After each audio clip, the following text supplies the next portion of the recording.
Okay, let's hope my mic sounds fine. Because I did not check if it sounded fine.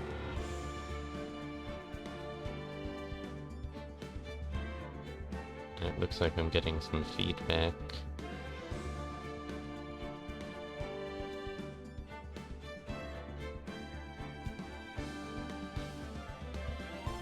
Only a little though. Let's see, is this the one we're on?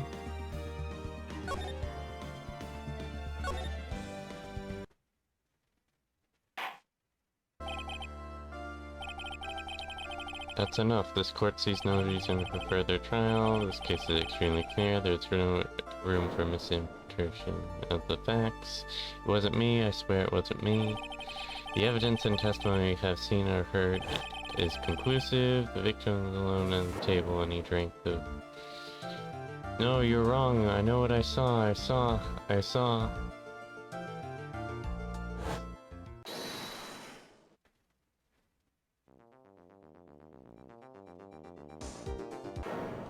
saw someone else there. A man. He's the real killer.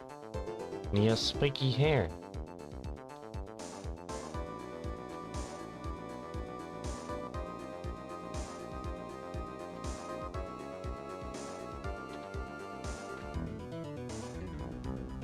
Why won't anyone believe me?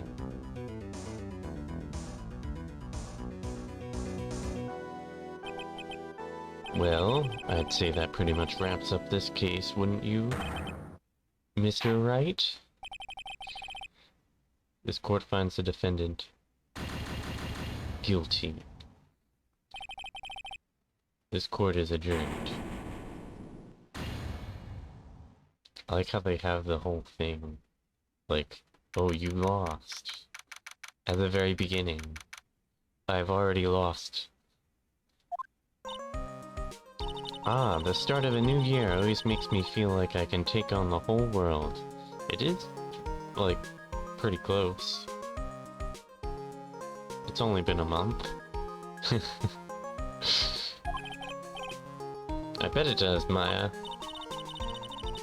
So I've decided that our resolution should be Zavari, take on the world. What do you think?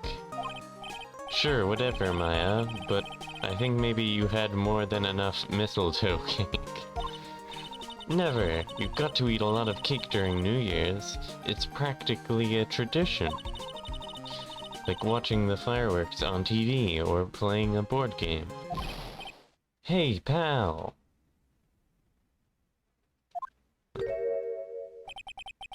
Detective Gumshoe. Happy New Year, Detective! Likewise. Now listen up, Wright. I wanna... Here's to another fruitful year of lawyer-police cooperation. Yeah, me too. Alright, pal, you've got some explaining to... Have you got a holiday present for me, Detective? A what? Well, Here, have this. It's really nothing much, but... Yay, thanks! Look, pal, we need to have a talk. Take a seat. Hey, what about Pearly? You haven't forgotten her present, have you? No, I mean, yes. I mean, no. Are you doing this on purpose? Haha, I guess I'm busted. How did you like my first practical joke of the year? Very funny, pal. Now let's see how funny you think it is when I show you this. What is it? A magazine? Hey, I wanna see. Deadly poisoning brings guilty verdict. Defense attorney Wright trounced. Trounced? Let me see that. Defense attorney gave him an almost childishly amateur performance yesterday. The heck is this? It's a report, pal, about you. Listen to this. Mr. Wright must take full responsibility for the ruling in this case. Well, and don't tell me you don't remember anything about it. But I don't remember anything about it. When was that issue from, anyway? December of last year, which I guess makes it last month. Which makes it old news, you mean? But I wasn't involved in a poisoning case in December.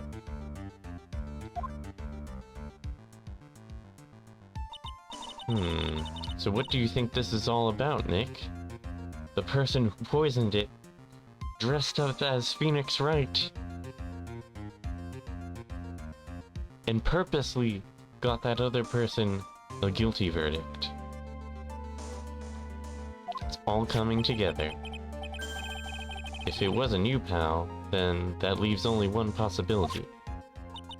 No way! You don't mean... a phony, Nick? This must be Gumshoe's idea of a joke. Guess he's starting off the year with one, too. An article from December 5th says I was trounced and my client was found guilty. So, what are you gonna do about it, pal? What do you mean? What am I going to do about it? Oh, okay, just making sure. I do want to hear what my mic sounds like. Hold on.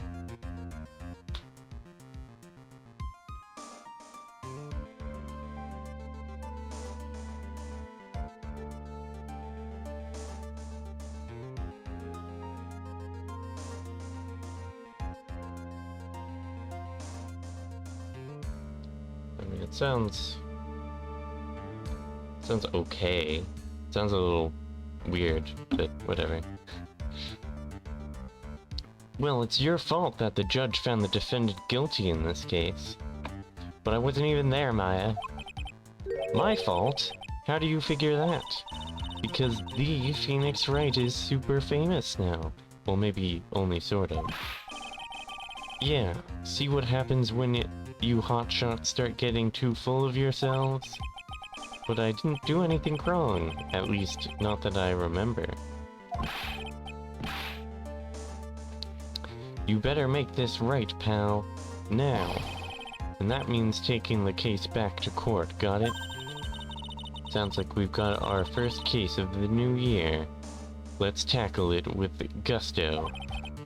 I don't know. The judge already issued a guilty verdict once in this case. It's not going to be easy to get it overturned. I guess that New Year's resolution is going to have to wait until next year. You're taking the case, right? Good, I'm going to head over to the courthouse then.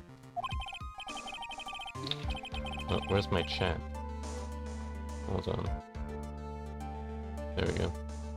After that, I'll go back to the precinct. Drop by if you need something, okay, pal? I guess people are starting to know the name Phoenix Wright. Client entrusted a case to me based on my reputation. Guess I am kind of responsible.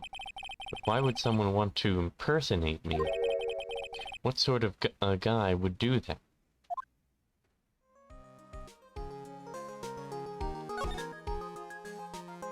I don't need to talk to Maya.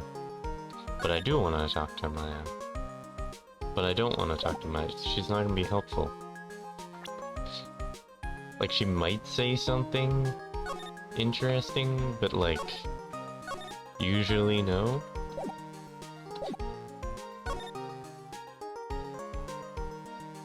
Let's go to the Criminal Affairs Department.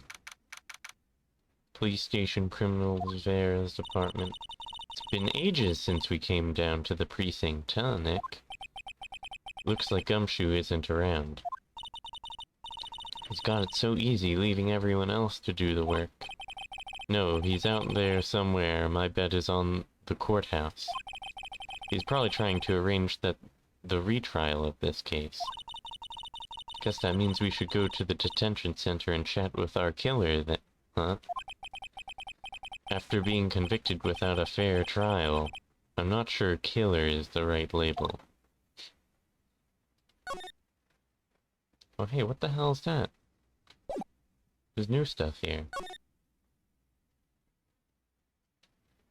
Why is my thing all messed up? Like, why is this... Oh, because I don't normally use my mouse. Readjust this. Okay.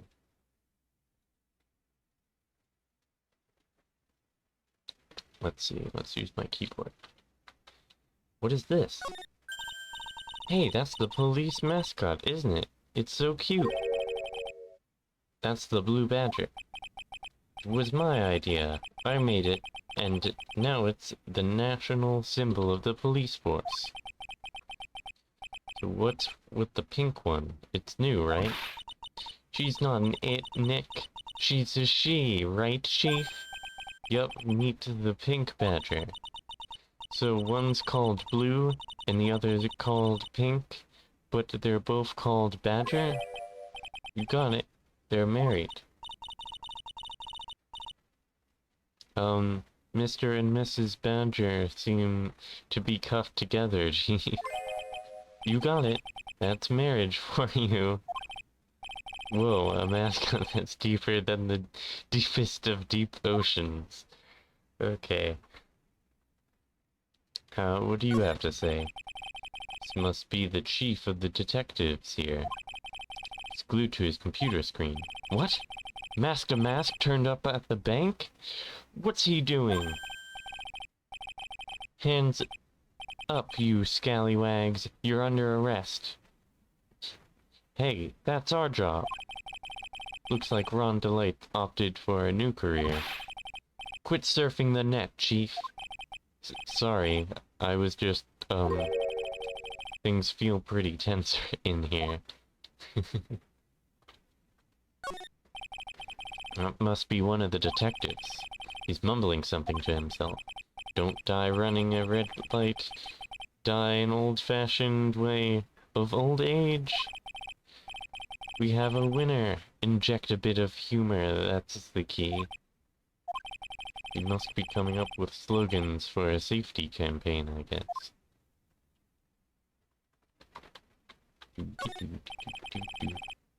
These are the detectives' desks.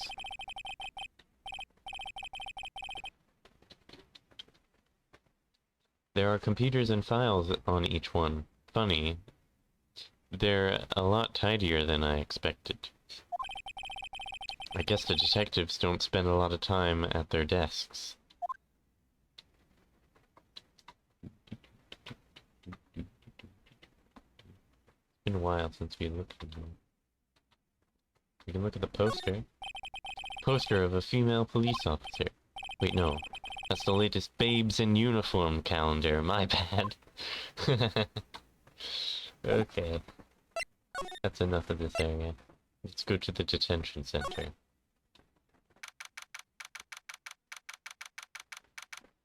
Also, where's my chat? Disappeared. There we go. I can just barely see it.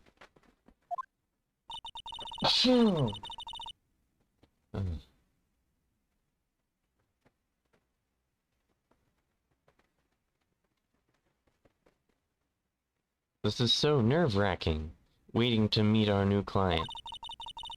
You mean our old client? I wonder just what kind of person you tricked and got found guilty. Keep it down, Maya. That kind of talk could ruin me. Ah! How could you, Mr. Wright? How could you do this to me?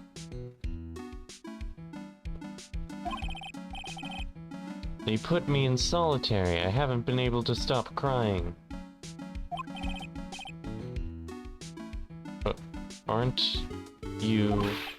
Yes, I am. I'm totally and utterly let down. Are you... Don't pretend you don't know me. It's me. Maggie. Remember? Maggie Bird? Maggie Bird. Ah.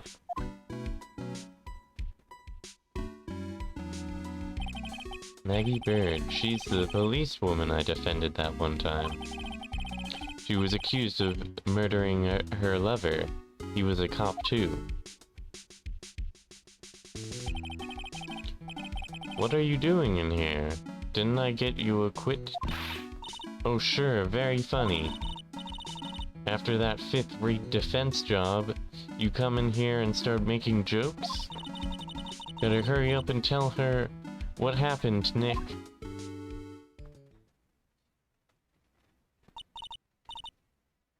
Oh, I see. So that's where we stand right now. I'm sorry you've been caught up in another murder. My whole life has been nothing but a whirlwind of bad luck and failures. I vaguely remember her saying the exact same thing last time. I don't remember this person at all.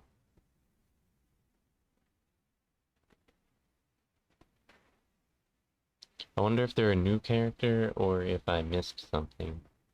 Whatever. But I don't mind. What's one more disaster in my life? At least now the real Mr. Wright is here with me. I won't let the world keep me down, sir.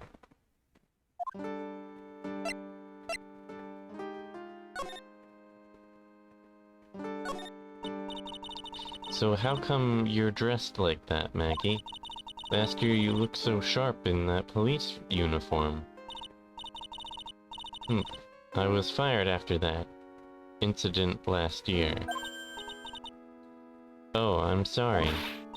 It's okay, I don't mind one bit. Wait, I do kind of remember this person. I just don't remember them in this outfit.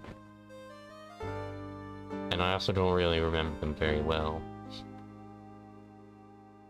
Feels like it's been ages since I've seen this. Like, the first game was the last time I saw this person or something. I enjoyed being on the force, but I think it was time for me to move on. So what do you do now?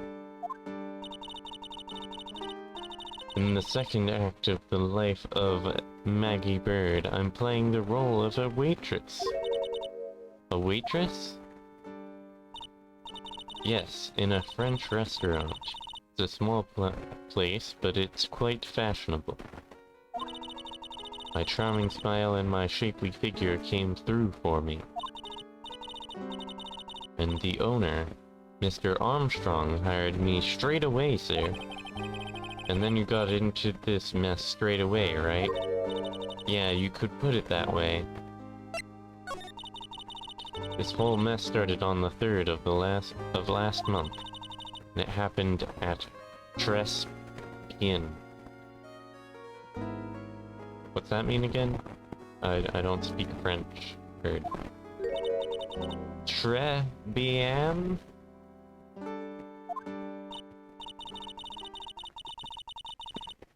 Yes, it's a restaurant where good service and a friendly smile are always included. Oh. There were 2 men at the table, both drinking coffee. And then...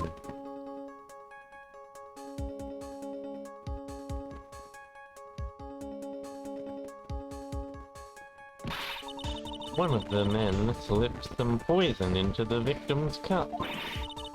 Victim took just one sip and was gasping for air. I was so shocked I passed out. Hey, hold on there, Maggie. What? You keep calling the guy the victim. Didn't you know the guy who was killed? Not at all. I've never even seen the guy before. Oh. So she wouldn't have had a motive to kill him then, I guess. And the other man, the killer, you saw him, right? Of course. A good waitress must be attentive to the clientele. So you saw the killer, but you were found guilty of the crime anyway? How come? You tell me, Mr. Wright. Ah. Guess the answer to my question is my phony. Anyway, she saw the killer. Better see if I can get a description of the guy. So if you saw the murderer, why were you still convicted? Because no one else saw. Say what?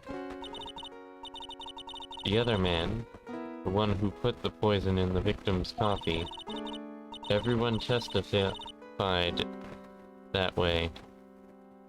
Mr. Armstrong, the customer, everyone. The victim was sitting alone at his table the whole time. But how is that possible? I don't know, but nobody, not one person, would believe me, sir. Even Phoenix Wright, my one last hope for a fair trial, failed me. What a pathetic defense. My granny could have done a better job. Look, that wasn't me, okay? And then they found something a bit incriminating on my apron pocket. What? A small bottle of poison. What? Poison? It was in your pocket? Well, I passed out when the victim collapsed. Killer must have slipped the poison into my pocket when I was unconscious. Or the phony did.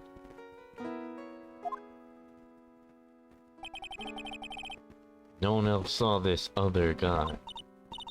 No, sir. That's what everyone said, but I don't see how they could have missed him.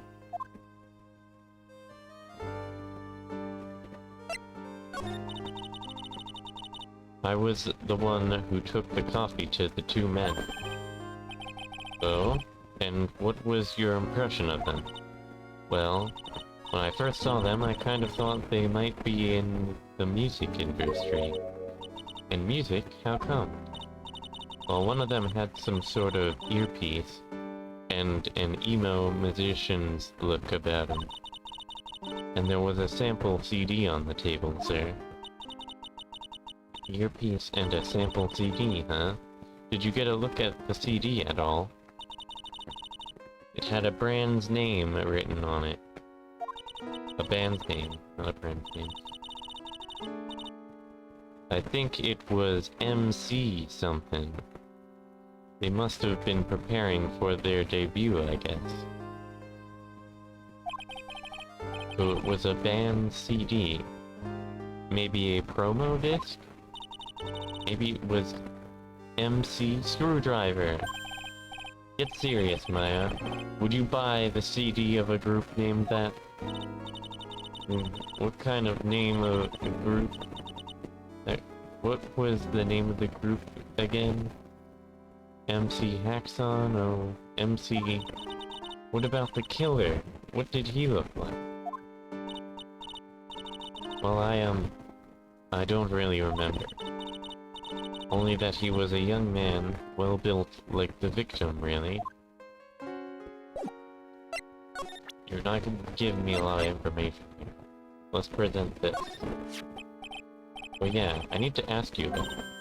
Hey, this article's about my case. Can you tell me anything about the guy who was pretending to be me? Yes, sir. It was the morning after I'd been arrested. Met you in the visitor room. You were wearing one of your super sharp suits. Me? Yes, you, Mr. Wright. Hey, Maggie. Was my evil double I-am here too? No, I don't remember a phony you, Maya. Oh, sorry. It would have been so cool. Then you got really worked up and passionate. I'm gonna get you cleared this crime. Because I talk like that all the time. Okay, I get the picture. But you've met me in person before. How come you didn't realize that guy wasn't the real me? Yes, looking back now, it was a little strange. Only a little? Well, okay, so you were a bit taller than normal, and you looked a bit shady, and your voice was a bit weird. Oh, and you had this kind of funny looking. So the guy was nothing like me then. But he had your spiky hair and blue suit. Is that all it takes for someone to imitate me? How about everyone else in the courtroom, like the judge and the observer? Didn't they realize he was an imposter? Everyone had these big question marks on their faces. But it seemed like no one wanted to say anything, sir. This case just keeps getting weirder and weirder. Mr. Wright, do you think it's possible to get a retrial? Probably. The court ruled in the absence of a genuine defense attorney. So we should be able to get a retrial. Mr. Wright? Think we'll win next time, sir?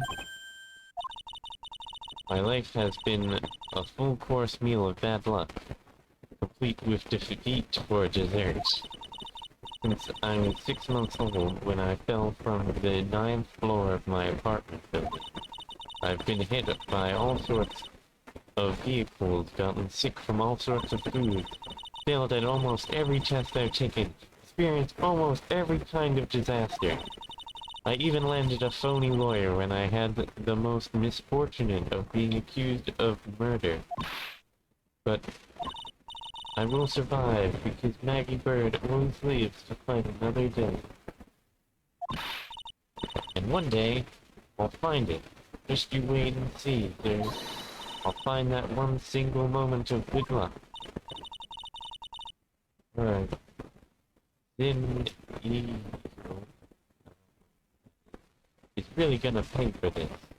Oh, Phoenix. Backwards. What are you staring at me like that for?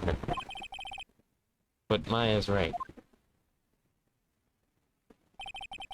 Whoever it is that thought it was a good idea to use my name and get an innocent girl convicted of murder had better watch out.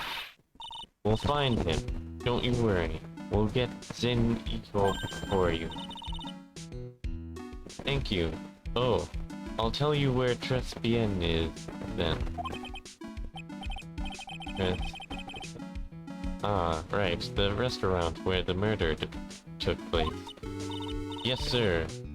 When you go, please tell Mr. Armstrong I said hi. Sure, alright, Nick. Let's go check out this restaurant and its food.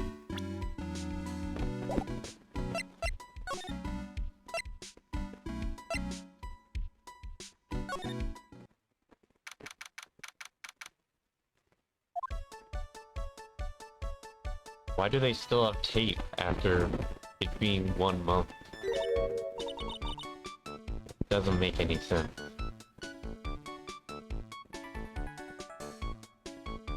Wow, look at this place. Look more like smell. What is with the suffocating scent of flowers? And again, girls like that kind of thing, right? Actually, I'm not all that into it. No one's coming to feed us. Maybe there's no one here. Don't be silly, Maya. This is a restaurant, and it's open for business. Hello? Anyone here? I don't believe it. There really isn't anyone here. Perfect. Let's get intrusive. If there's no one here, we can take anything we want. Yeah, I suppose we can.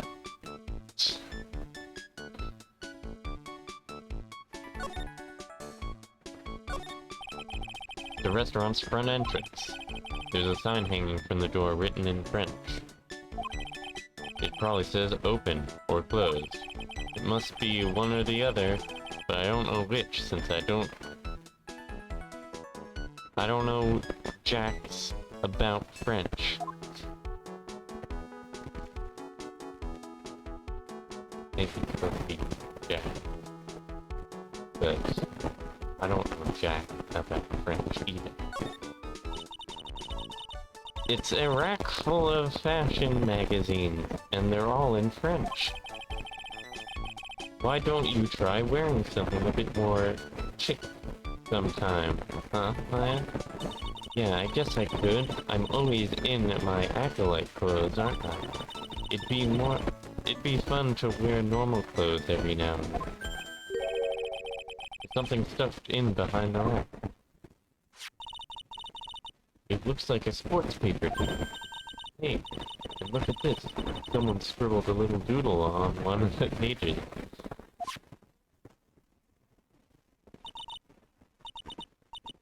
MC Bomber and 123450. What is going on in this? MC Bomber 100,000. What is that? 500,000? $100,000 maybe? I wonder what. I think it's supposed to be sales? Maybe not. I wonder what MC Bomber is supposed to be. This paper. It's from December 3rd. This paper is from the day of the poisoning. Oh, maybe they shut down the restaurant. That's why no one's here. That makes sense. And that's why police tape is still there. Still doesn't make a lot of sense to me. What?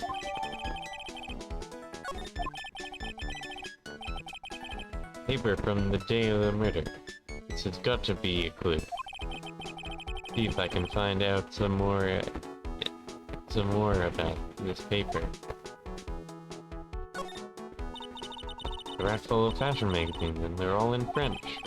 Why don't you try wearing something more chic? Yeah. Yeah, I'd look stunning in some of those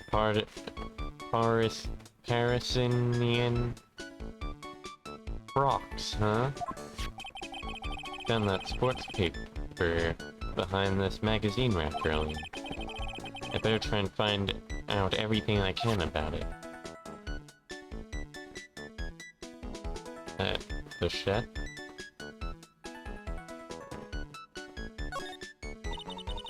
Look at all the little trinkets tucked away in here.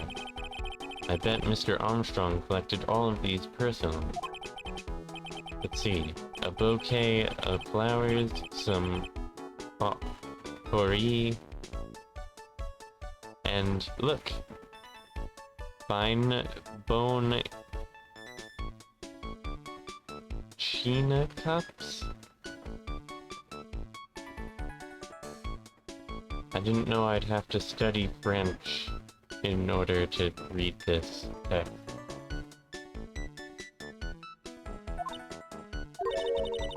Never knew you were so cultured. Come on, Maya. This is common knowledge. Any Joe Schmo knows this much. Well, thanks, Phoenix.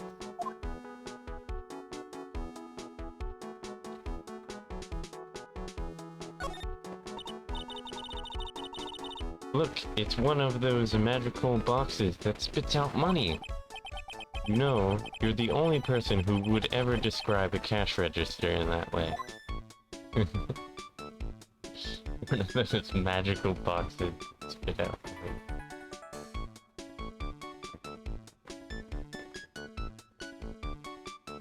But slide.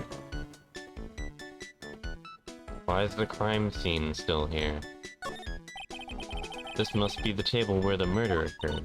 I guess so, with all this police tape all around it. And that stain must be from the poisoned coffee. Don't go licking the tablecloth, okay, Maya? Why would I lick it? I'm not a cat, you know. Then why can I picture you doing just that?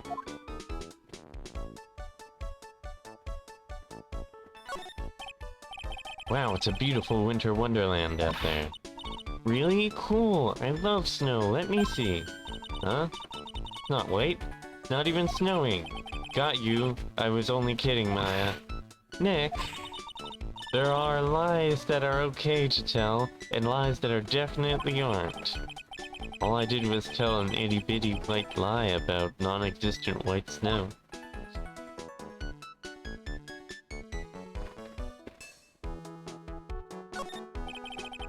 This restaurant has partitions that separate the tables.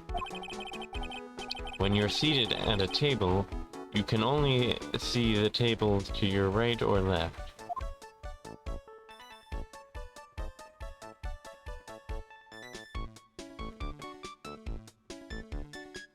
So what was that?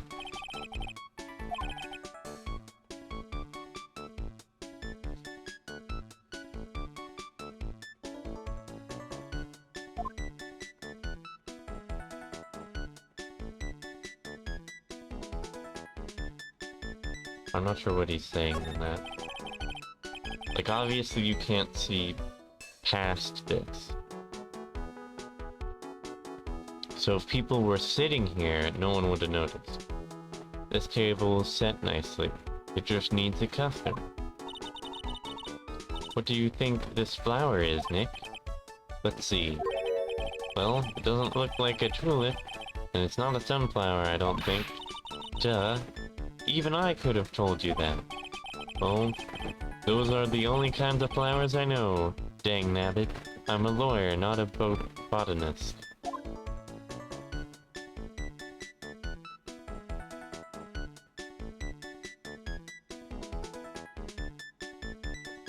This giant painting that...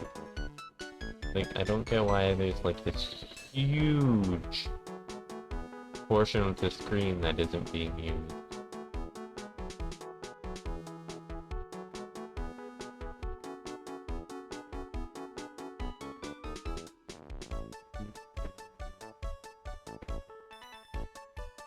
I think that's everything I need. I think.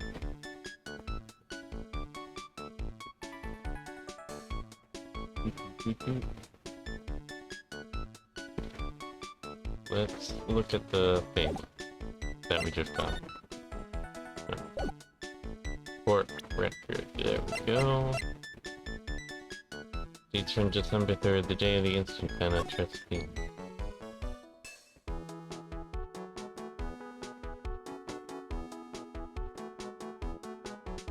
Who's that? It looks like Mask to Mask. Is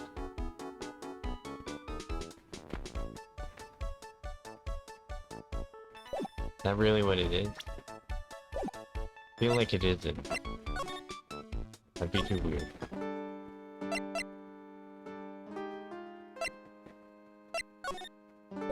Here's this. Oh, a sports paper. Let's see. Did Gutson Braun manage to defend his heavyweight title? Sorry, Maggie, that paper is actually a month old. It's from the day of the murder.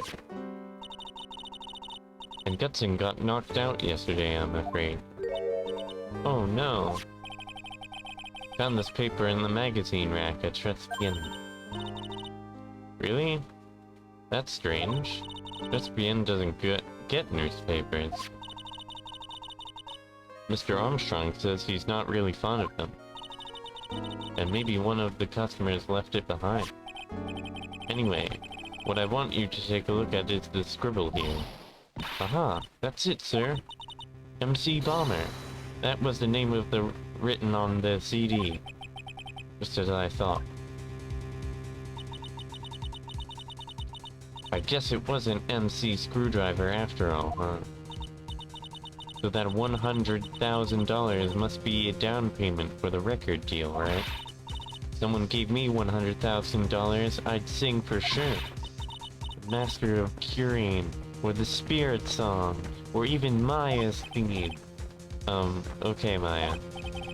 So if the sample CD was on the victim's table, that means this newspaper may have belonged to the victim. You're right. The victim left this behind on the day of the murder, huh? Think we better step up the investigation, don't you, Nick?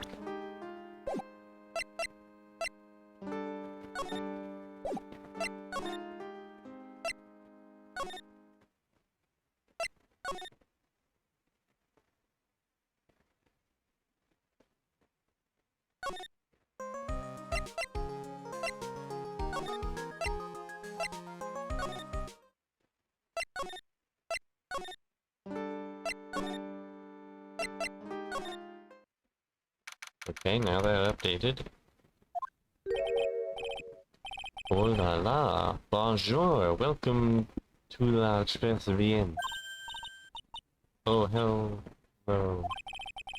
What happened to Maya? She's frozen stiff.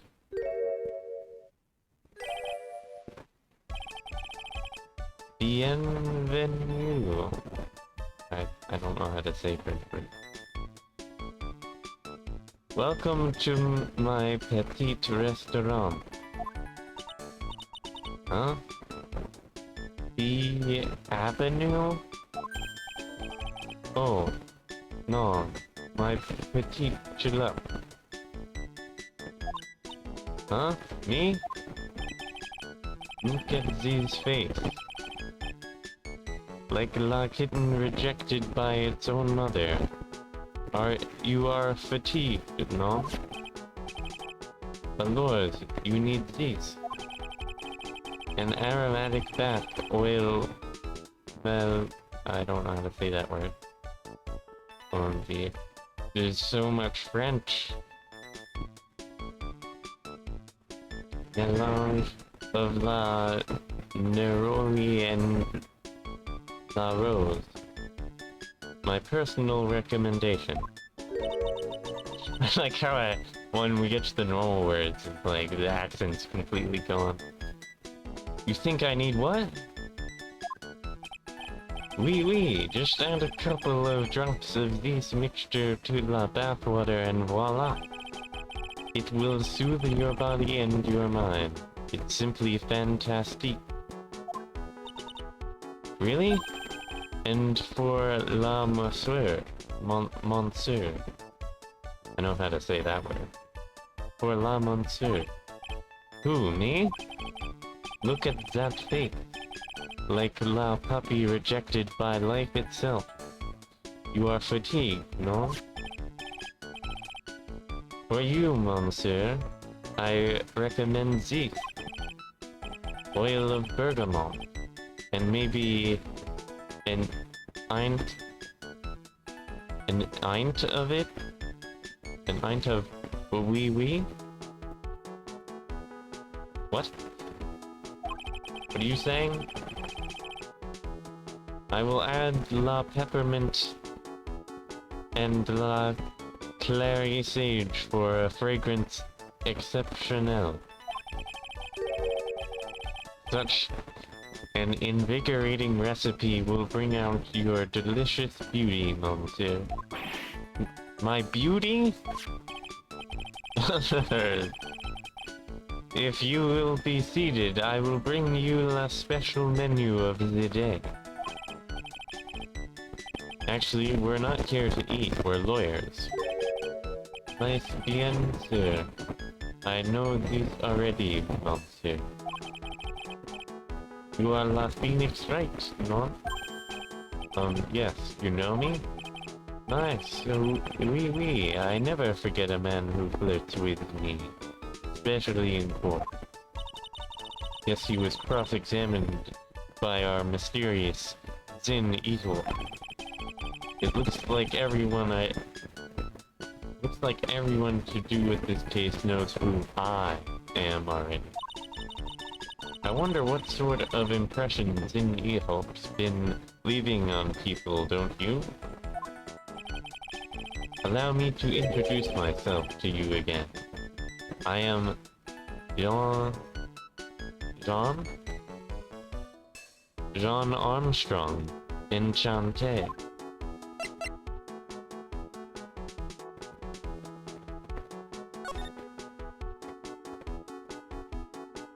I don't even want to talk to this person. It's so hard to talk. Anyway, tell me about the restaurant. So what does Chef Bien mean? I know chef, that means 3, right? No. Chef Bien is from... Jeez. How do you say that? I'm just gonna say French. In English, you would say very good. Oh, very good. Oui, exactamente. La atmosphere is just bien, and la cuisine is just bien. The food's so good, why aren't there any customers in here? My cuisine is not for all. Some people say they do not appreciate la honte cuisine? Who? I thought everyone liked hot cuisine. Since I have lost Maggie, I do not have enough ants. So you're running this place on your own now? Oui. For the moment, no one's answered my advertisement. Oh, poor Moy. Please don't eyeball me while you say that. I am la chef. Or chef. I should just say chef, there we go. I am la chef. I am la manager. I am also a trained aromatherapist. A roaming what? A practitioner de aromatherapy. La art of soothing la soul with the delicate floral aromas. Delicate? The smell coming from that bottle earlier was anything but.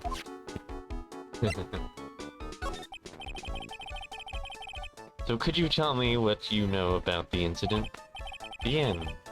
It makes me sad to remember it, yet I remember it so well. More than a month has passed since it happened. Yeah, I guess it's been about a month since Maggie's sentencing. So it was the 3rd of the last month, just after 1 in the afternoon. A man who was here for a coffee suddenly became ill. Because of the poison in his coffee? That is la truth as I know it. It was Maggie who took his drink to him. I was in la kitchen. I heard the sound of someone collapsing. When I came out to see what it was, he was already slumped in his chair. He was dead? Mon Dieu. Mon Dieu? How do you, I don't know how to say that. Mon Dieu. Oui. He was dead. Maggie had passed out also. And this man who died, was he alone? Oui, monsieur. All alone. I know that Maggie said there was someone else, but... I see. Did you actually come to the table, though? Because if you viewed it from the kitchen, you may have missed him. Since you can't see around the partition. The police, they asked me many times. Are you there? Are you sure there was no one else at the table, they asked. But I am not the only one. La old man said the same thing. Old man? What old man?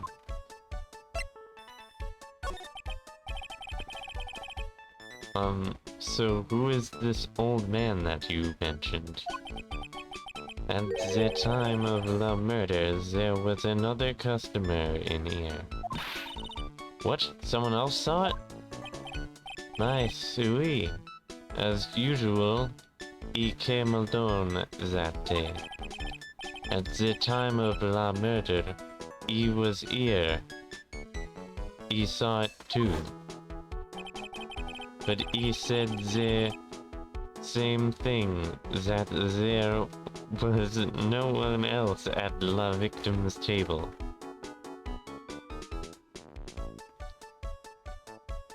So many Z's.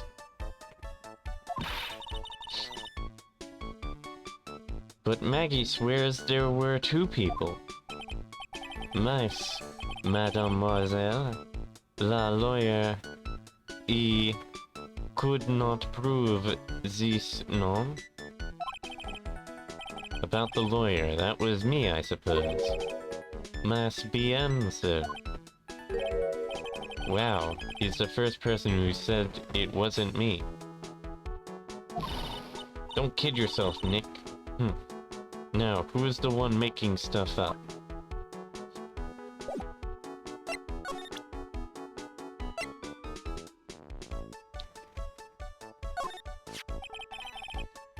I am not a lawyer myself. I do not wish to speak out of turn. But your defense in court that day was a little, how do you say, lacking, perhaps. Even a Frenchman who cannot speak any English could have done a better job. You were very cool, though. Oh, oui, oui, so handsome. Wow, I wonder just how bad the defense could have been. Every time you opened your mouth, the old courthouse stirred. Oh man, that is something I don't want to imagine.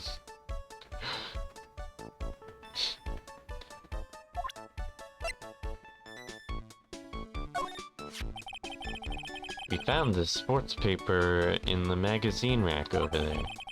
One of my customers must have left it behind. Do you have any idea which customer it was?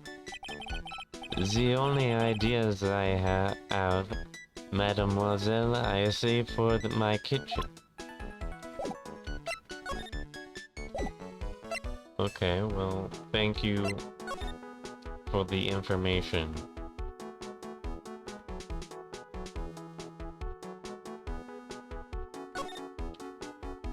Did anything change?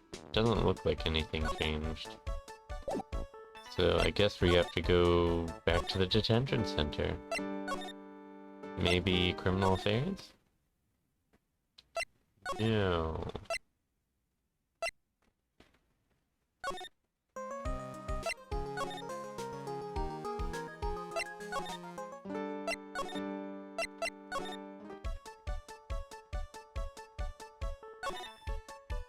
Will they talk to me if I examine stuff? Oh, this update. The rack full of fashion magazines and they're all cramped, yeah. Doesn't get any newspapers. Well, it wouldn't exactly suit the feel of the place, would it? Why don't you try wearing something a bit more chic, yeah. I'm not supposed to be magazine rack, right? Better try and find out everything I can about it.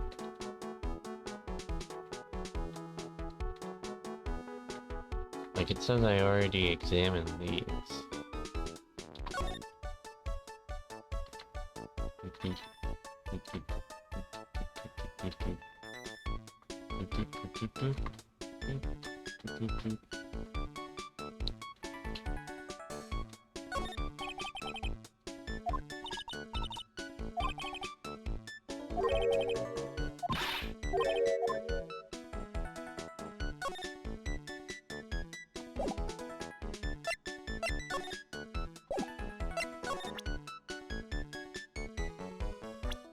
Can you tell me about yourself? It is hard to imagine, I know, but I was an apprentice for 5 years in La Gay, Paris. Wow, in Paris? It was something La Chef zir said to me that made me decide to open my own restaurant. What was it? That awful man said to me, "You must train for another 10 years." Oh, it was such a shock. So unexpected. But you would have been a fool to do this, no?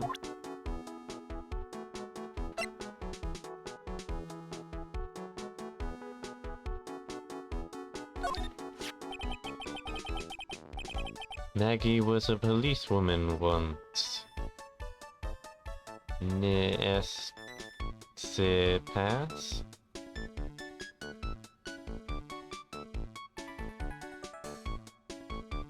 In the past?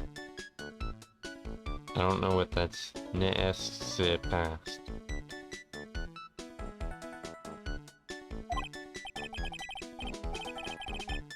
Yes, but she had to quit for, reasons beyond her control. Oui, she says she was la suspect in la murder investigation, no? Oh, you know about that? That is why I gave her la perfume for la happiness. Happiness perfumes? Oui, blended from bergamot like I have given to you before. But she's been arrested again and found guilty this time. This is true.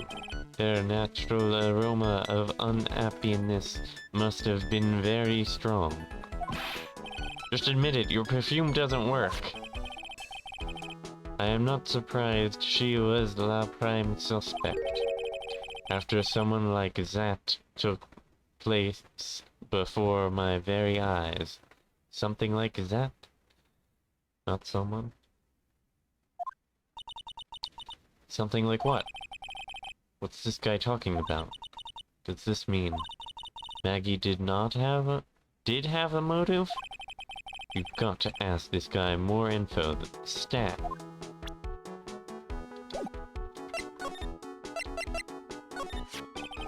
When Maggie took the coffee over to the victim, did anything happen? Oh, oui, I suppose you could say so. So what happened? No, it was nothing. Look, Maggie says she didn't even know the guy, but she's still been indicated for murder. Prosecution must have come up with some kind of motive. Oui, it is true. If there was anything at all between Maggie and the victim, it could be relevant. So please, tell us anything you know. Uh-oh. Cyclox. Cyclox? No way! What are we going to do, Nick? We'll just have to remove... What the... What's wrong? The Magatama. It's gone!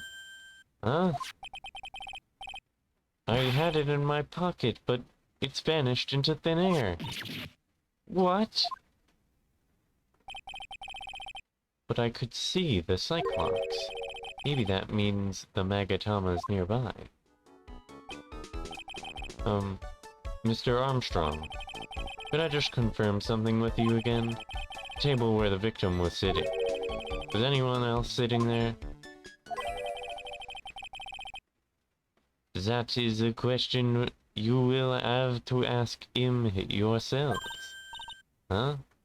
Him? The old man spends all of his time dans la park. La park? Oh, a park? What park's that? Behind la restaurant. It's called Vitamin Square. Thank you. Je... I don't think you say the J sound. But I don't know how you say that. Je vous en prie, my dear. Let's go check out this Vitamin Square right now, Nick. Yeah, let's get away from having to say French stuff. Where'd the Magatama go?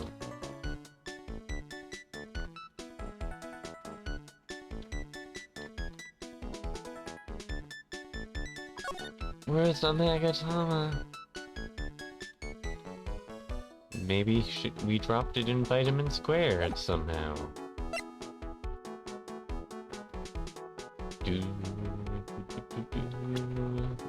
Let's save. for no reason.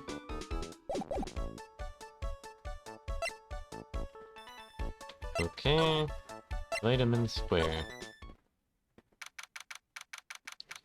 Got lots of birds.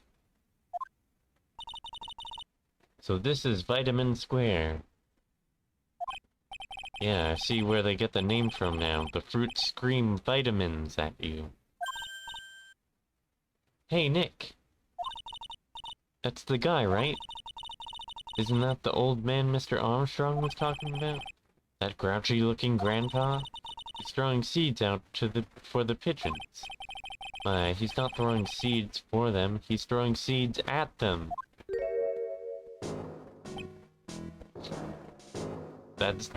Don't think that's gonna help. What's up with your nose? Ugh. My grumpiness threat level has just raised to red.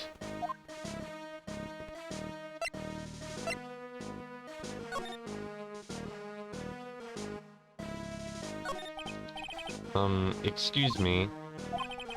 Would you mind if I had a word with you? Yes! I just want to ask you a couple questions. What's the matter with you? Can't you see I'm busy? So you don't like my seeds? Pigeons. He's really chucking those seeds at them. That's got to hurt. Go on, eat this!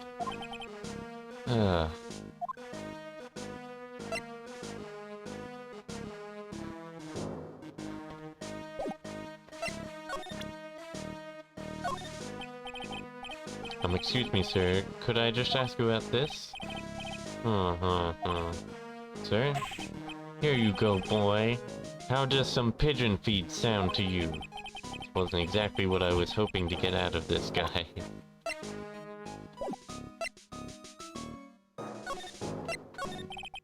Excuse me, sir. Can I ask you about Maggie Bird? I don't know any Maggie Bird. Yes, you do. Maggie, the waitress at Tres Bien. Gah! It's a disgrace, I tell you. An utter disgrace. A disgrace? An innocent young girl revealing herself like that. Revealing? You mean her uniform? The youth of today, they don't have any shame. No shame, I tell you. Not 1 ounce. Whatever happened to the old Bushido values of Japan, like honor and modesty? What about me? I'm not wearing anything revealing. You? Your problem is your lack any sense of grace. You lack any sense of grace. Talk about hitting a girl where it hurts.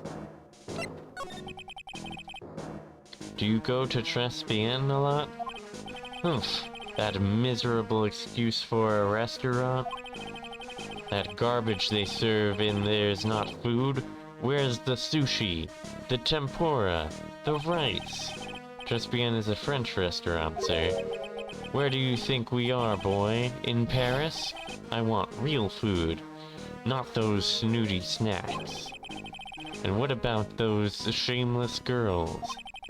You mean the waitresses? You can see all the way up there to there. Yes, the waitresses. They're practically naked. It's a disgrace, isn't it? Well, isn't it? Listen, it's not my restaurant. Gah, it's a miserable excuse for a restaurant, that place. Miserable. Certainly knows that the place he must be a regular. If he hates it so much, why does he keep going? Are you a regular at that restaurant, sir? It's just, if you just like it so much, why would you keep going there? Sir? There you are, you filthy pigeons, you want food? Haha, take that. Must be hiding something, right? He is, I should be able to see a cyclock or two. Oh wait, I don't exactly have the Magatama right now, huh? Remember, Nick, that Magatama is only on loan. You'd better find it or else. If Pearl's ever got wind of this, I'm going to be in a world of pain. And I'm already having this guy throw seeds at me.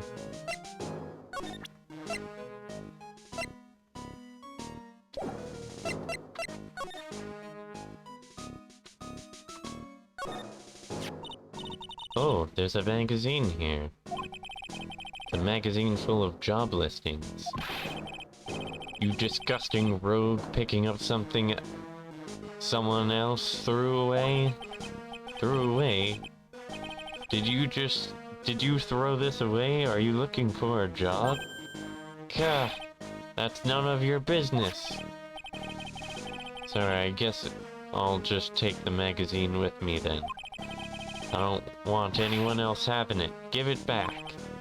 Too bad. Now that you want it so bad, I don't want to give it up. Hey, that's mine! Looking at this orange reminds me of what? That you're supposed to eat a lot of them to ward off colds in the winter. Can't have fun during the holidays if you're sick in bed, you know.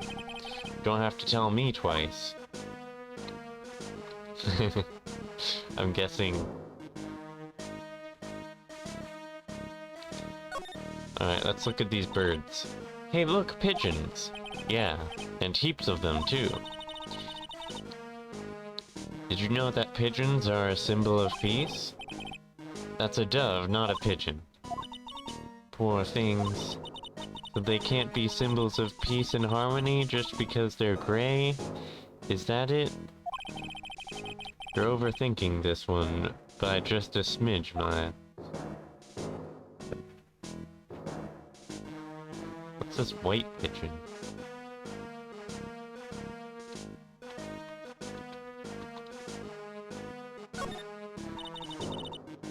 This place is so fruity. That's not a bad thing. Besides, I love apples. They're among my favorites. Then that apple slide is just perfect for you. And what is so perfect about it?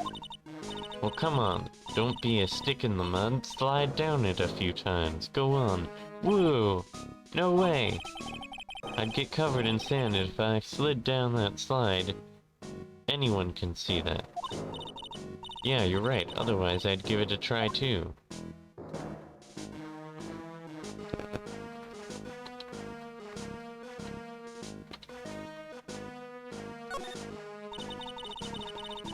I used to love sandboxes, like you wouldn't believe.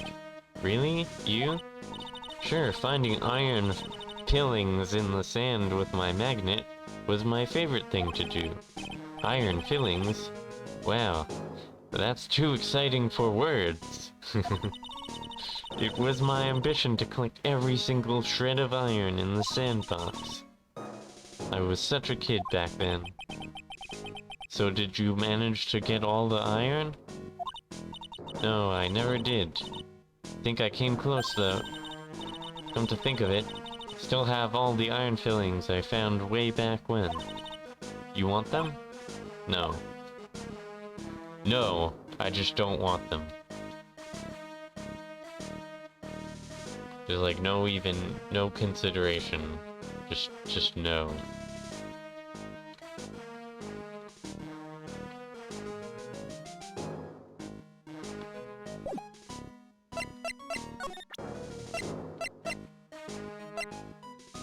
What about this magazine? Excuse me, sir, could I just ask you about this?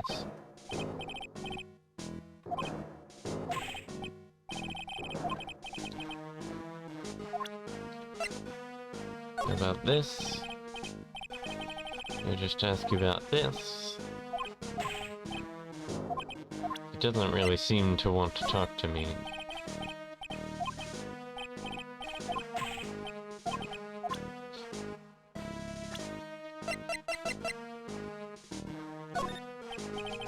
Excuse me, sir, could I just ask you about this?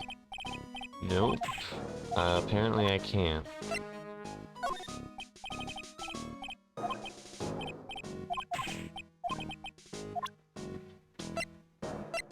Not gonna know any of these people.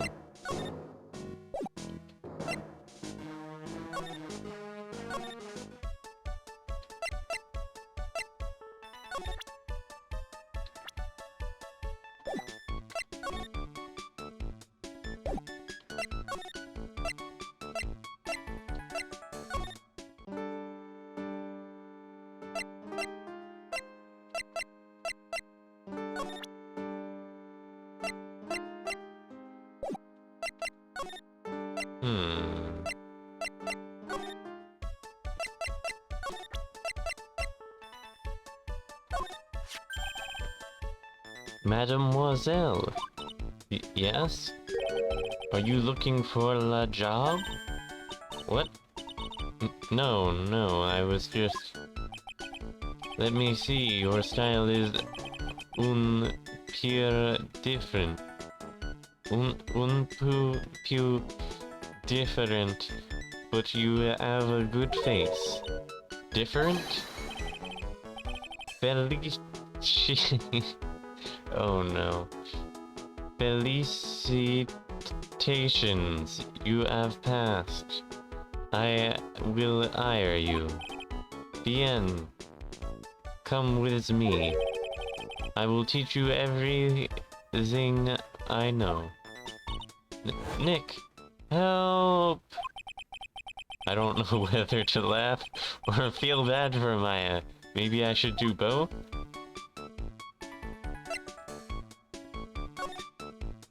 Let's just leave. It's a rack full of fashion magazines, and they're all in French. All the clothes in these are absolutely atrocious. Some of them have been circled in red. I really hope Mr. Armstrong is not thinking of buying those. There's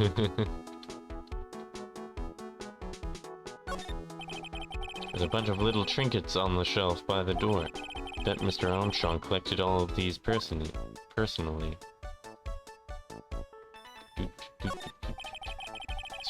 really tight behind the cash register counter. Can Mr. Armstrong even get in there? And if he got in, could he get out again?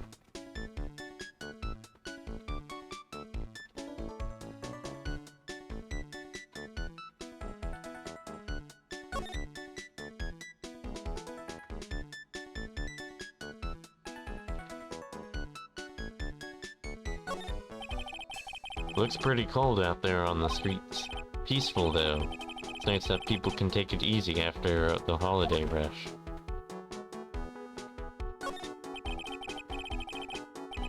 Mr. Armstrong must be a pretty big neat freak. He already has this table ready to go.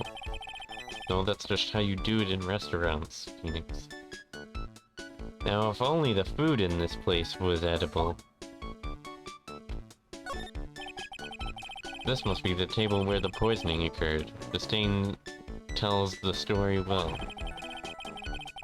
The whole area is still cordoned off. Cordoned? I didn't know that was a word. Cordoned off with police tape. I guess it must still be under investigation. But that doesn't make any sense. How could it still be under investigation?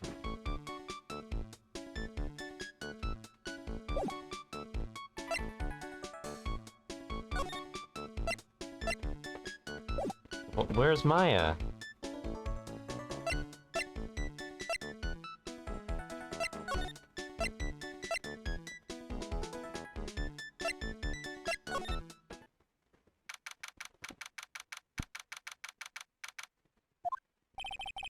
Looks like they have Maggie in questioning. Guess I've asked her pretty much everything. Come back if there's anything else I need to ask her later.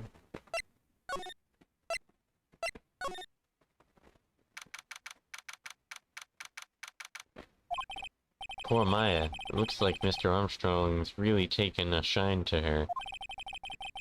I suppose I'll just have to let her work at the restaurant for a while.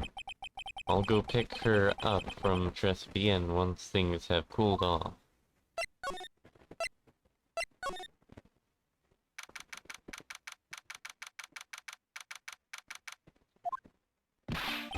Well, pal, have you found the evidence yet? The one that's gonna find her innocence? No, not yet. We've only just started our investigation. Well, whatever you need to know, I'll give you the dirt on. I'm putting off all my other cases for now, pal. Gumshoe's really fired up about this. Oh yeah, one more thing. The retrial's been approved. Court's sitting is at 10 a.m. tomorrow. And Godot's gonna be the prosecutor. Oh, him. Now listen up, pal. If Maggie's found guilty again... yes? I'll make sure you get locked up for good. Locked up good for it. Got it?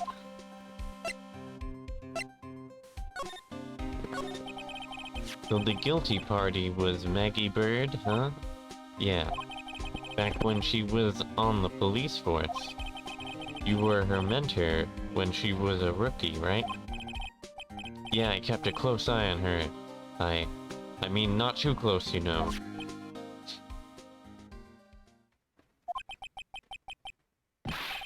Hey, what's with the funny looks, pal? It was just her. It wasn't anything like... Look, sure, I was her boss when she was doing her training.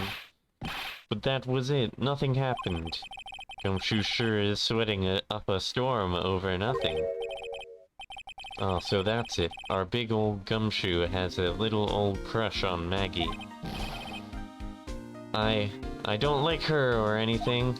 I was, note to self, gossip with Maya about this later. Okay. Look, pal, don't tell anyone, okay? You've gotta keep it a secret, got it? Sure.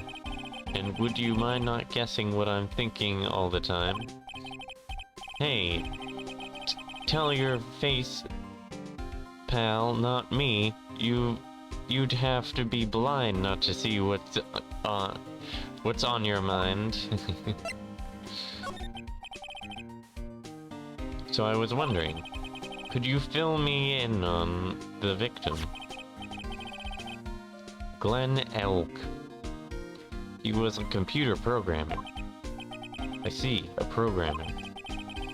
He was just... I like how he's got the fucking Dragon Ball Z fucking glasses on.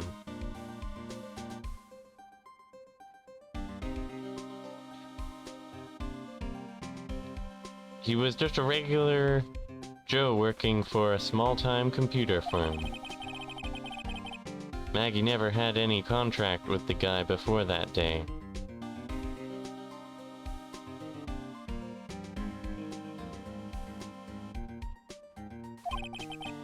And all she did was take him his coffee on the day of the murder, pal.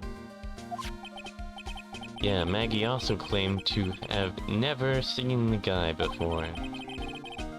Did the victim go to the restaurant often?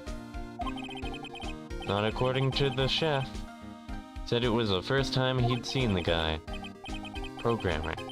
And a first-time customer at that. What possible reason could Maggie have had to kill a guy like that? That's what I thought. But a motive was still somehow established in her trial. You're kidding! What was her supposed motive? Sorry, pal. I'm real busy. I haven't even got enough time to sift through these papers. Look into it yourself, okay? What could this motive have been? You're so busy, how come I can keep talking to you? This isn't really a proper investigation, I'm kind of working on it by myself. Oh, that's right. The judge already ruled on the case, and all the evidence is in already. The only problem is with Maggie's testimony. Yeah, doesn't sound very good for us, huh? Look, pal, I've got a mountain of papers on this case to look over before tomorrow. So I'm just gonna say this. Maggie Bird's no liar. She's... okay. She's a bit out there, and a bit off base sometimes. But she was a good cop. That's not exactly complimentary, you know. So what do you think really happened? And just how contradictory is her testimony? Biggest problem with Maggie's testimony is the number of people at the table. Yeah, my thoughts exactly. Maggie still insists there was another guy sitting with the victim. Right, but get this. Everyone else in the place says the guy was alone, even the chef. And then there's that CD. CD? Oh yeah, she did mention something about a CD. There was a sample CD on the table, sir. But our guys turned that place upside down. There was no CD. What? Not on the table, not anywhere in the whole restaurant, pal. But didn't Maggie say the victim was wearing an earpiece too? Yeah, but that was for the portable radio in the front pocket of his hoodie. A radio? He didn't have a CD player? You got it. Your phony never explained that contradiction at all. Come to think of it, the owner of Chesapeake Inn didn't mention that CD either. I don't know why, but I get the feeling Mr. Armstrong's got something to hide.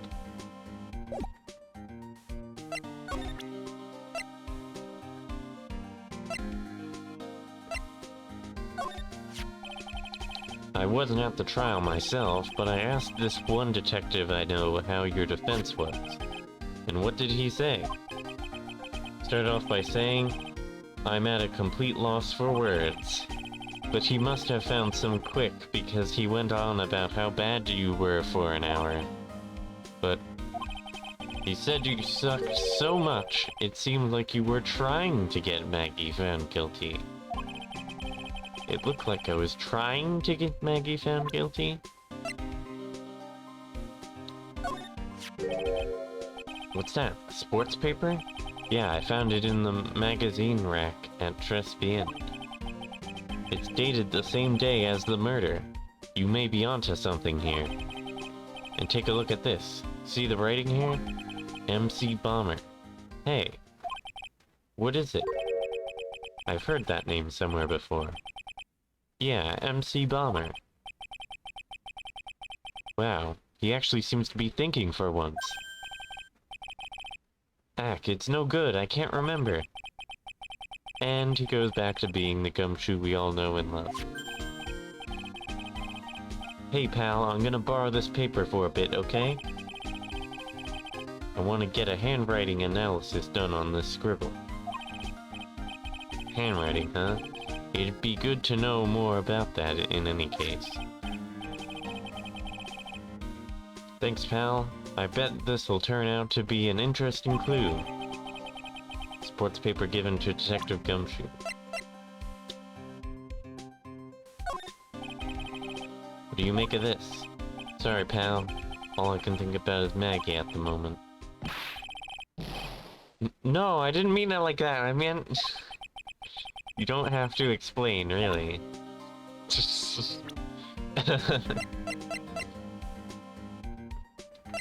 Tell me about yourself. I'm such a loser. Well, that's not very flattering. I had high hopes for Maggie. I was gonna make her the best detective there ever was. But then, all of a sudden, she was charged with murder and arrested. I never saw it coming. I never imagined they'd find her guilty. I hate myself for not being able to do anything. It's okay, Detective Gumshoe. We still have a chance to make this right. You know what? You're not such a bad guy after all, pal. You thought I was a bad guy? That's the guy who's gonna be the prosecutor in Maggie's retrial tomorrow. Oh, really? He was working on a bunch of more important cases at the moment, but he cancelled them all just so he could take you on, pal. Why is that guy so determined to see me fail? You sure attract a lot of attention, huh? Too bad it's all the wrong kind.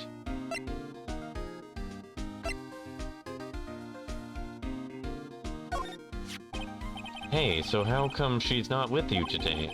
She's working down at the restaurant right now. Working, huh? Yeah, it's tough being broke, I would know. Okay? Next time I see her, I'll show her how to make the world's best instant noodle. We low earners have to stick together, it's the only way. Why is he shaking my hand with such enthusiasm? She cross-examined me once, you know. What? Mia did? Yeah, that was us. The big guns locking horns. Witness versus lawyer. It was a battle of cunning, tactics, and tricks. But the witness isn't supposed to play any of the tricks. I can't believe she's gone.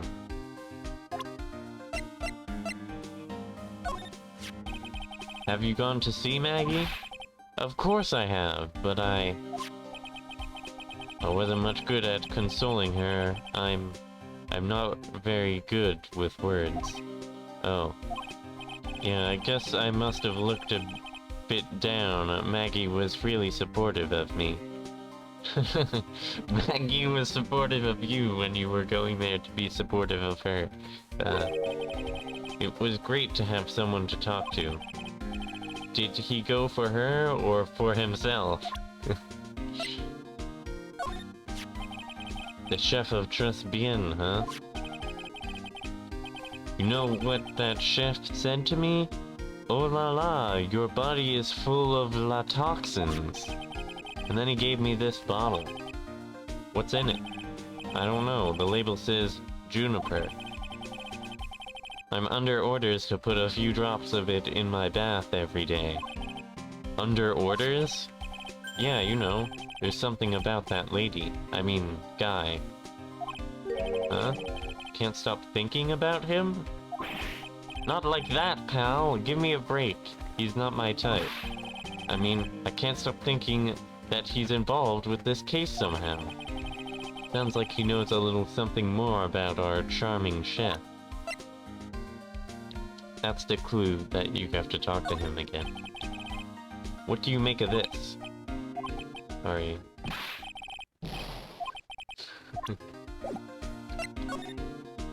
The charming chef. So what exactly is that caught your attention about the chef at Bien? It's, kind of hard to say. The guy's probably not even connected with the case anyway. Hey, come on, detective. Didn't you say you'd give me the dirt on anything? Well, this sort of stuff is kinda unimportant, gossipy stuff. You know, pal? Look, how about this? You go to Bien and investigate the place yourself. If you find out anything suspicious about the guy, you report back to me, okay? Don't suppose I get a choice in this, huh? Guess I better find out more about the chef and Bien, then report back to Gumshoe.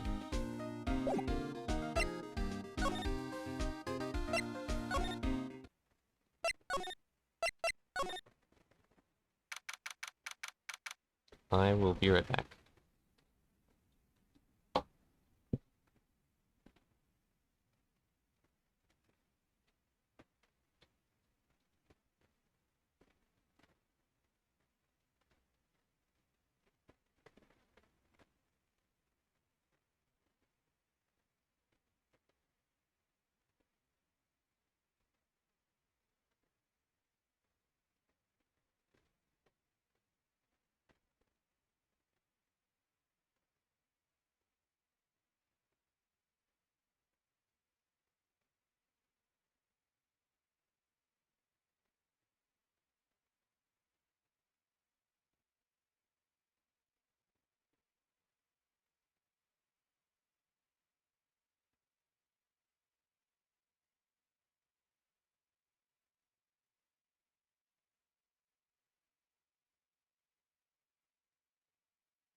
Okay, I'm back. The scent of flowers sure is strong. It's almost making me dizzy. Who is that? Oh, hello. Who was that just now? A customer? You had sort of a dark aura about you. Ah, welcome, B Avenue. Maya, is that you? Wow, what a cute voice. Oh, it's just you, Nick. Maya. Well, how do I look? Maybe you should quit being a spirit medium. Maybe. It's kind of boring being a waitress, but it's kind of boring being a waitress. I mean, you're my first ever customer. Then who was that woman I just saw? Oh. Since you're here, you might as well have something to eat. It's haunted!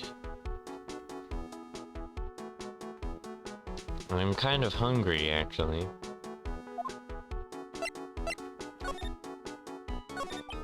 So, how do you like your new job, Maya?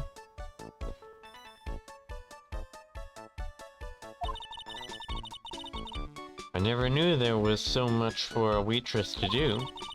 Take people's orders, bring them their food, make their coffee, work the cash register. How do you know all this if I'm your first customer?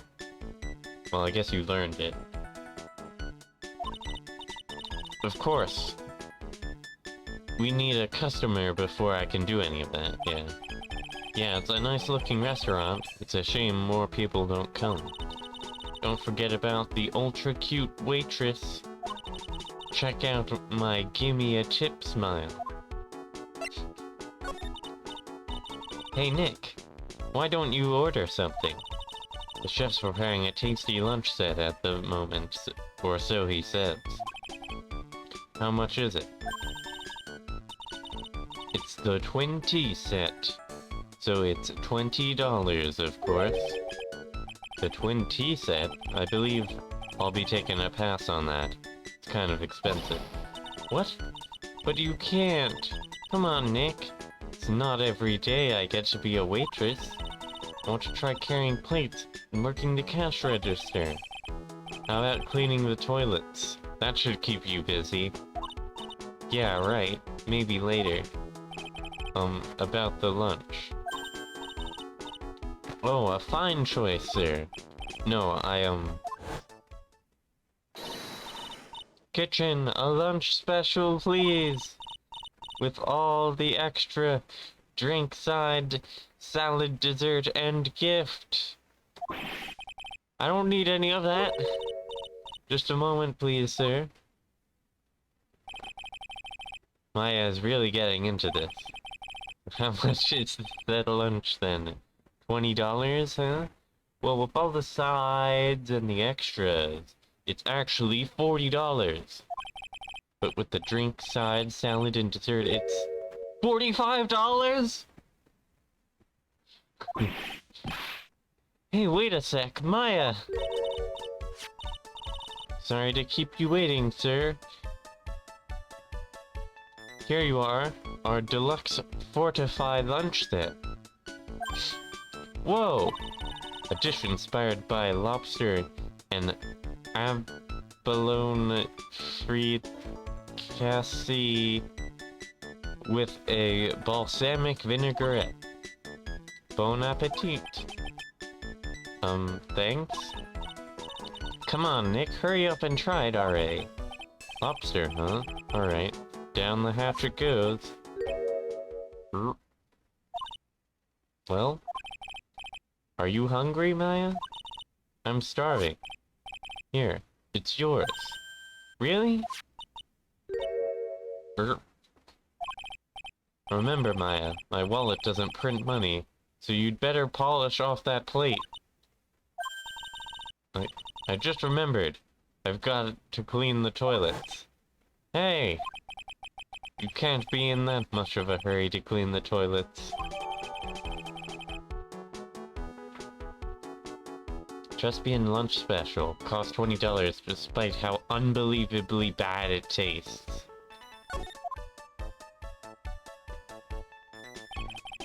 How does that guy manage to make good food to taste so bad? Hey Nick, you want to take a peek at the kitchen? Kitchen, huh? Not a bad idea.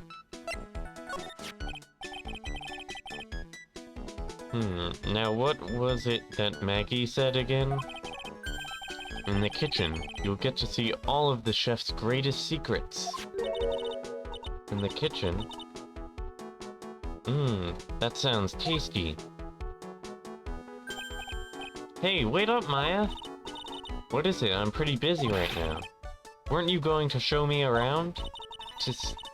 There goes my plan to find some cool clue and show it off in your face. I'd better conduct the search in the kitchen myself.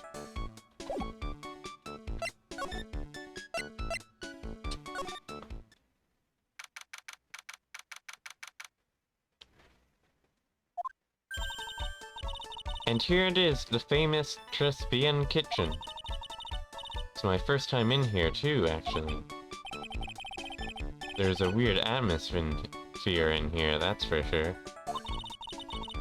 Mr. Armstrong will be back soon, so we'd better search quickly. Chop chop!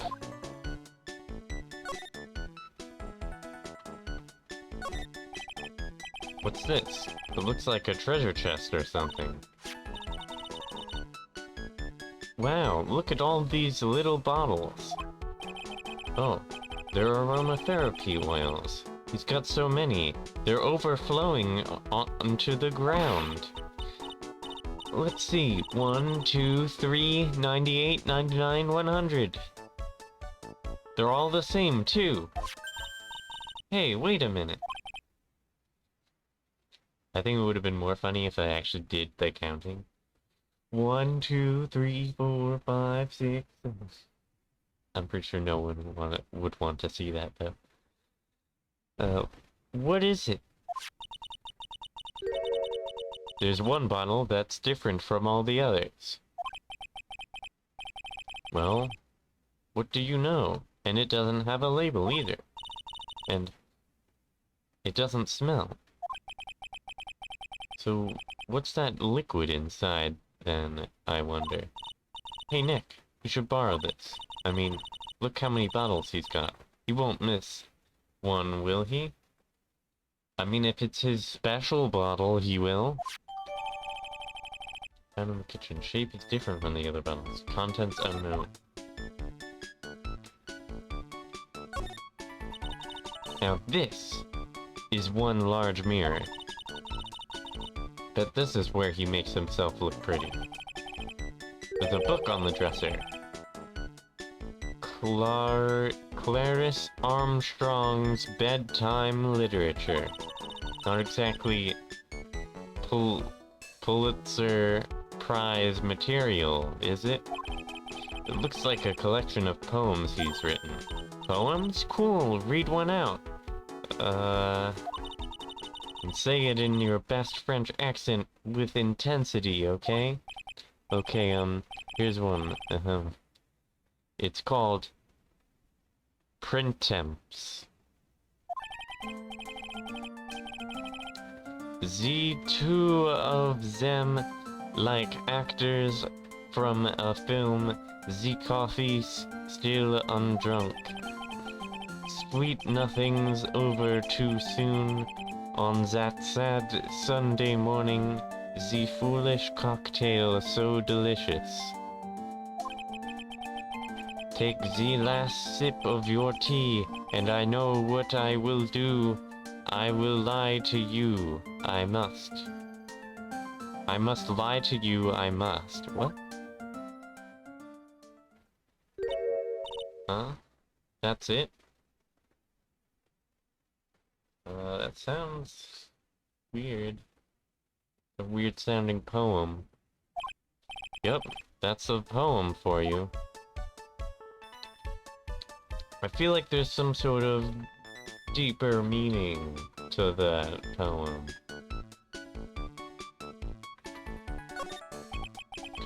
What are... What are these lace curtains for? I don't know, but they give the place a real homey feel, don't they?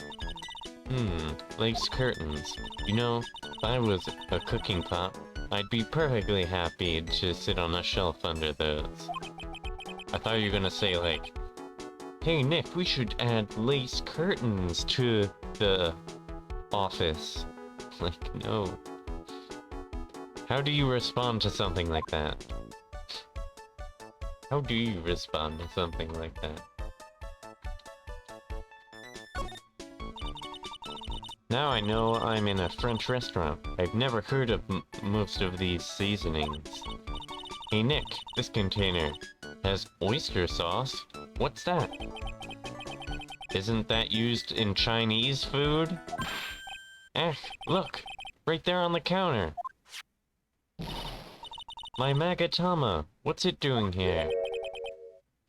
What indeed?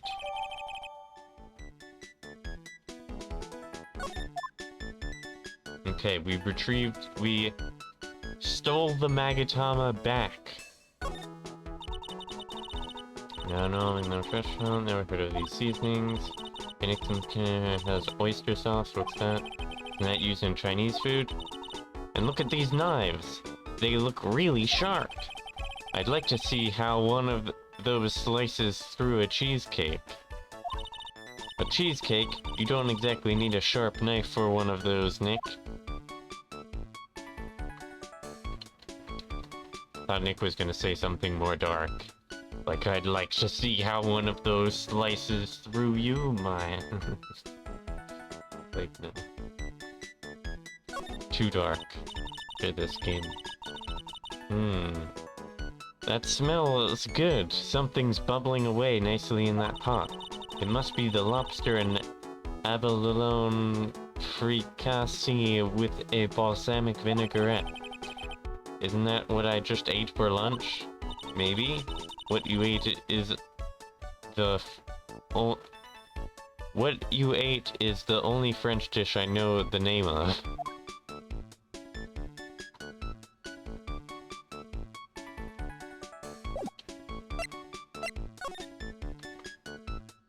So you're just gonna call everything that dish?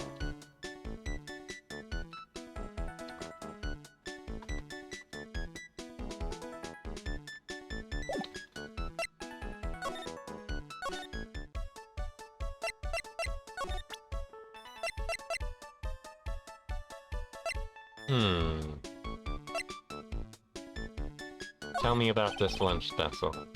About this. Sorry, Nick. I'm a waitress now. I've got a pile of work waiting for little old me.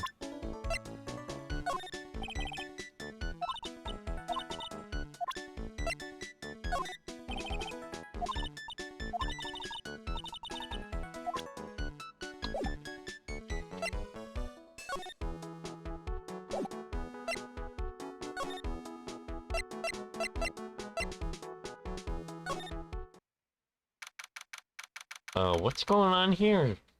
What is that destroyed bike? The old guy's not here anymore. Right. And I still have some unanswered questions for him. I hear birdies. This is where I found that job listings magazine before. Guy like me carrying around a magazine like that kind of gives the wrong impression. I guess I better give it back to that old man once this investigation's over. The pigeons are so busy pecking out the seeds, they don't notice anything else. Seeing those birds eat with such intense focus reminds me of Maya when she's scarfing down a burger. Okay, Phoenix. You don't see many parks like this anymore. What a great place for kids to play. That old man's the only one here, chucking his seeds at the pigeons.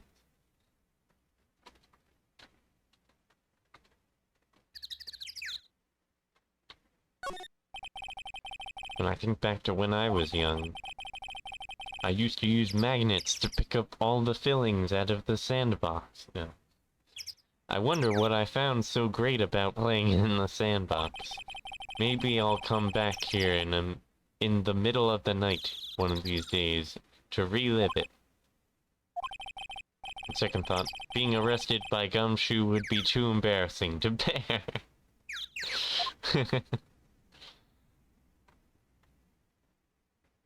Not playing in a children's sandbox at midnight as an adult. A scooter, huh? Who'd leave it right in the middle of the park like this? The wheel guard and the lights are busted. Guess it must have been in an accident. It's totally wrecked.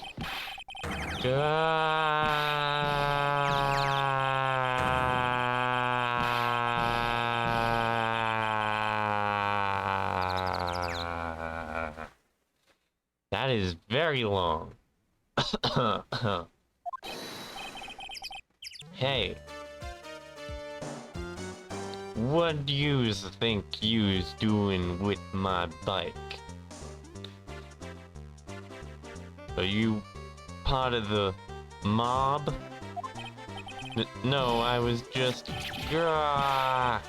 You's been messing with my new ride?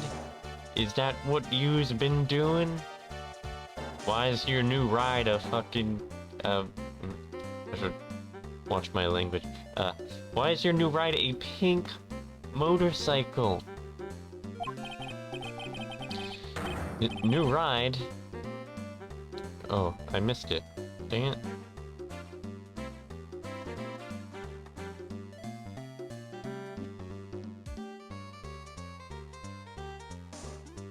Hold on, maybe I can get it. New ride? Isn't that kind of an old model? There we go. Good thing my stream is behind. Grrr! You's gonna pay for this. It wasn't me. Then who's the one that covered my saddle in crap, huh? Grrr! You's gonna pay. You catch my drift? I believe that's the pigeons that covered it in crap. No, wait a sec. I'm not a pigeon, so I couldn't have done it. A wise guy, eh? I beat you so hard it'll feel like you's worth smooching the express train. Uh-oh. You's better watch your back. This ain't over. I'm gonna round up a group of lawyers and then you's gonna pay. Actually, I'm a lawyer myself. What do you say? I'm Phoenix Wright, attorney. Gra ha ha ha ha ha ha. Phoenix Wright? You saying you, Phoenix Wright? Yeah, I am. So you a wise guy too, huh? 'Cause I'm Phoenix Wright. The one and only. What? Out of my way, I got a cruise. He's gone. Surely that guy wasn't my phony, was he? He wasn't anything like me! Guess I'd better make a note of this scooter.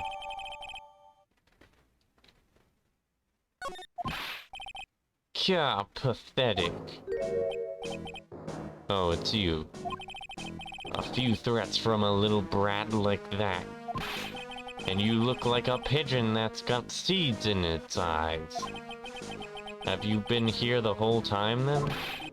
I was in that strawberry. I had some thinking to do. More like you had some cowering to do.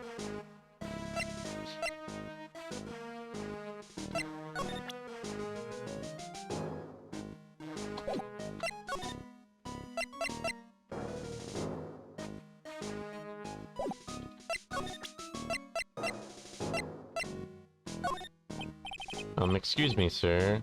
Did I ask you about this? Nope. About this? No. The scooter?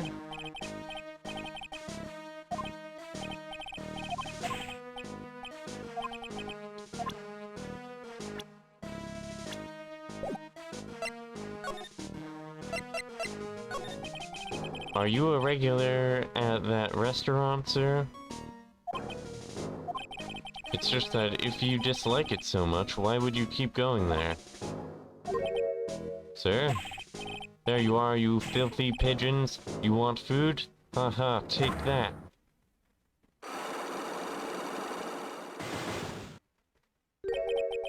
I knew it. This old guy has got something to hide, but what could it be?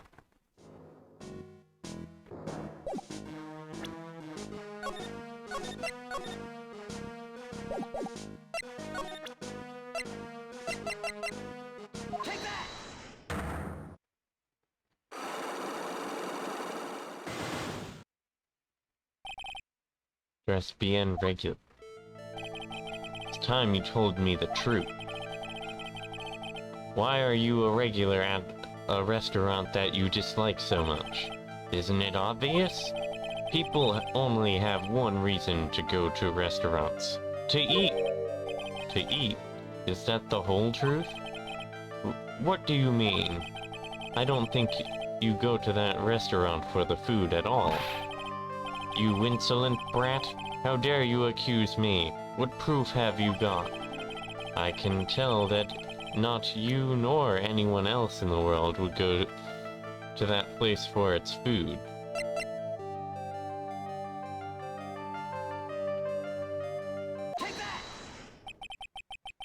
Proof is in the pudding, or in this case, the lunch menu. That's the twin tea set! The food at Trespian is terrible and expensive. You're wrong. It's cheap. Huh? I'm rich.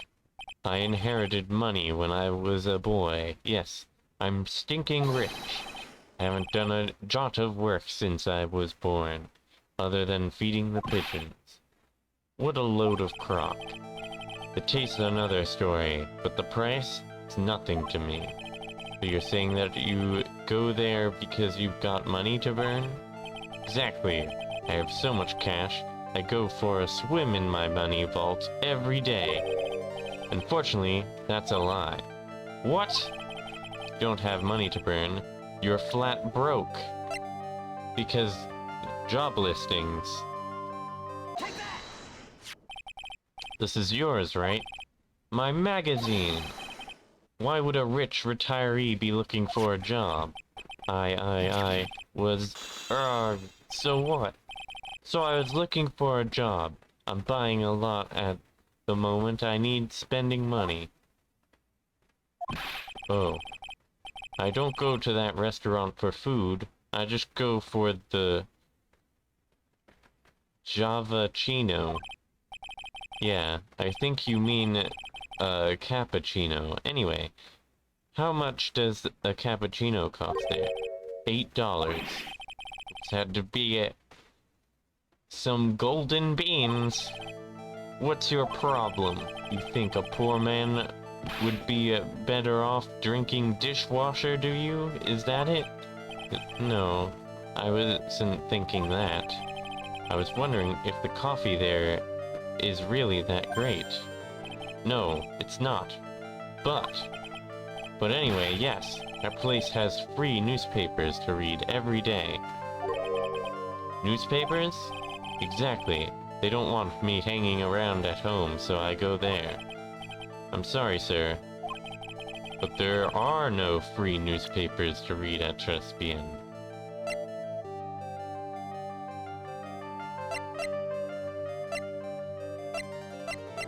How do I present that?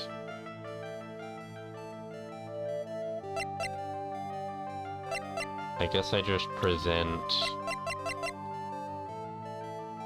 this guy? Well, you like seeds, do you, boy? Sorry, if you think those...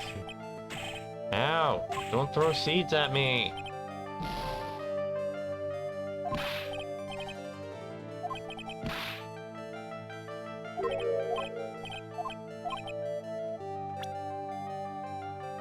So I can't present what he said.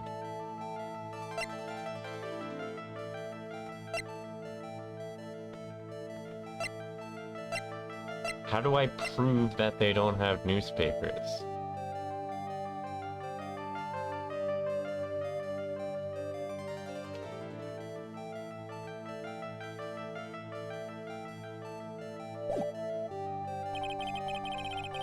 I don't think I have enough evidence yet. Should investigate and gather some more clues before I try again.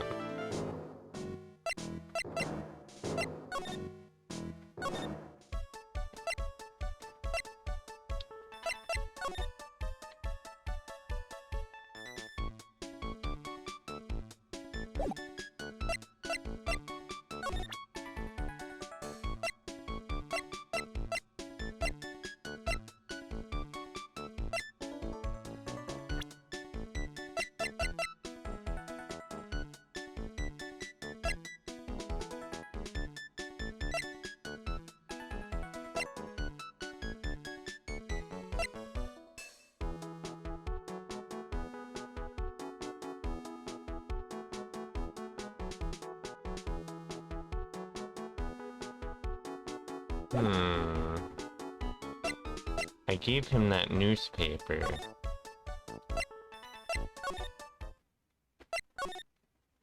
Can I get it back?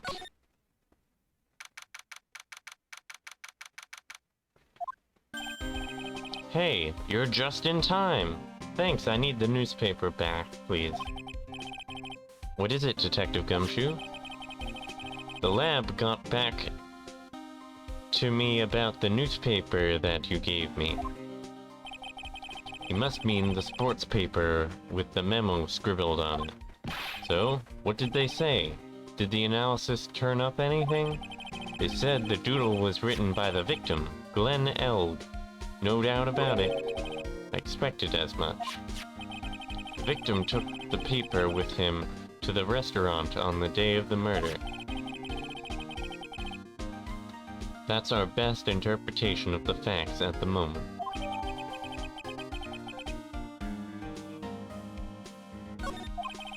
MC Bomber. I get the feeling I've heard that name somewhere before. Oh well, I guess it'll come back to me. Don't forget to report back to me with whatever you find in the restaurant. Okay, pal? Since when did I start taking orders from Gumshoe? Although, I get the feeling there's something I need to show him.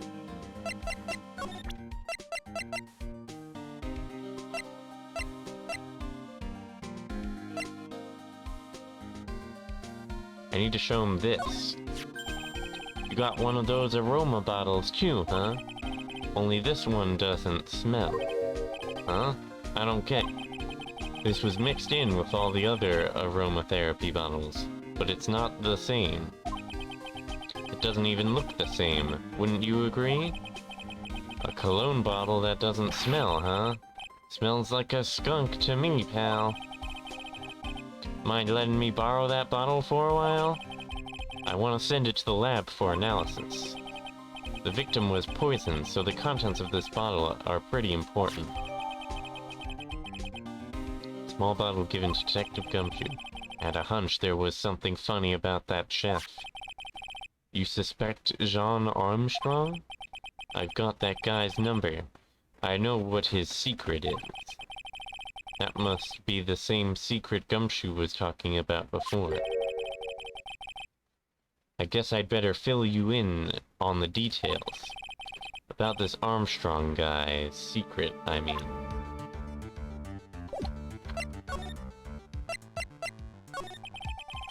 So what's Mr. Armstrong's secret? You ever had lunch at Trispian, pal? Yes. So how was it? To put it nicely, it was inedible. Hey, don't worry about being nice around me, pal. you and I both know the reason that place is so empty is because of the food. I mean, the place is clean. He's got a girl like Maggie as a waitress, so yeah, I guess it's probably the food. The real scoop on the guy is he's up to his ears in debt. Really? How much does he owe? This is a copy of his loan contract. He's about $500,000 in the red. $500,000? Are we talking dollars? Yeah, hey, if it was sterling, he'd really be in trouble now.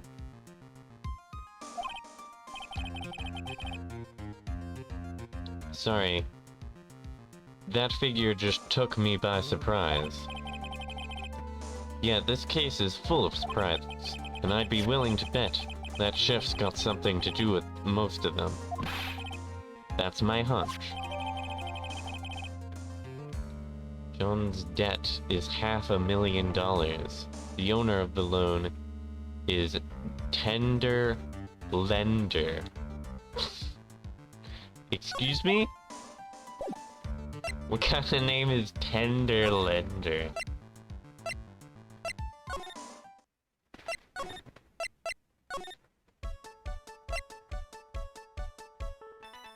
Okay, let's go to Vitamin Square.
Free newspapers?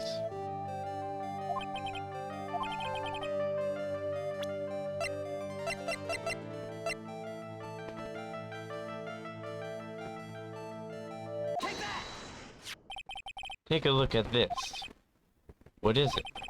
The newspaper I found behind the magazine rack at Trusty Inn. So, what of it? This was the only paper there, and it's dated more than a month ago. What? You see what I'm getting at here? That restaurant doesn't get newspapers. This is just one that a customer happened to leave behind. Tell me, why are you so determined to hide the truth? I'm not hiding anything. I'm going to have to put this guy out of his misery. Listen, the real reason why you go so much to trust Bien is...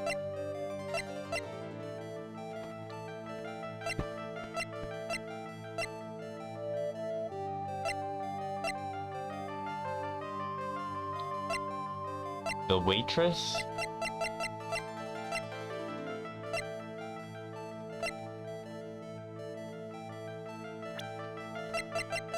I bet he goes for the waitress.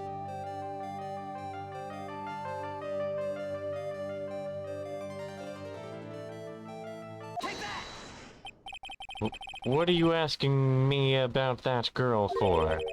She was the waitress at Tres Bien. Ah, therefore the answer to the mystery of why an old man would drink expensive coffee at a terrible restaurant is the waitress. Aye, but I don't recognize that face. You are probably telling the truth here, because you weren't looking at the girl's face, but at her outfit. Well, that's the truth, isn't it? You became a regular at the restaurant because of the waitress's uniform. That uniform is all you can think about, isn't it? I can't take it. To you, that waitress was your... Enough, please, no more! Stop saying that word! Stop saying waitress! Stop it, stop it, stop it!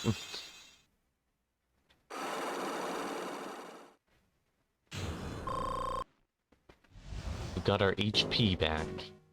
Very weird talking about HP in this kind of game. Sir? Yes, it's true. I was there for the young girl.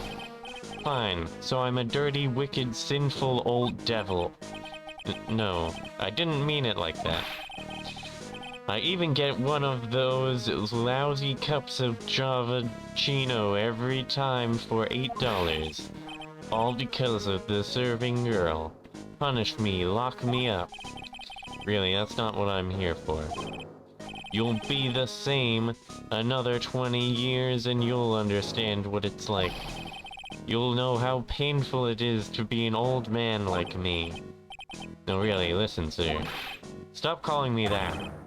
I have a name, you know, boy. So show me some respect, I'm Victor Kudo. Sorry, Mr. Kudo. You young ones think you know it all, don't you? Well, I'm not saying another word.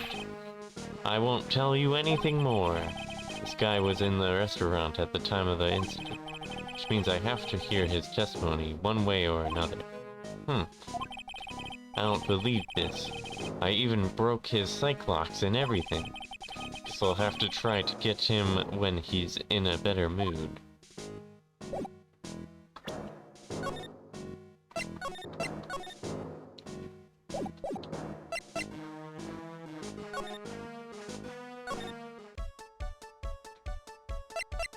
Hey, Maya.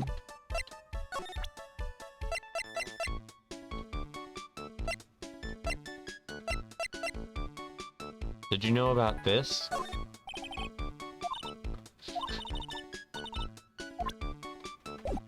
$500,000 in debt?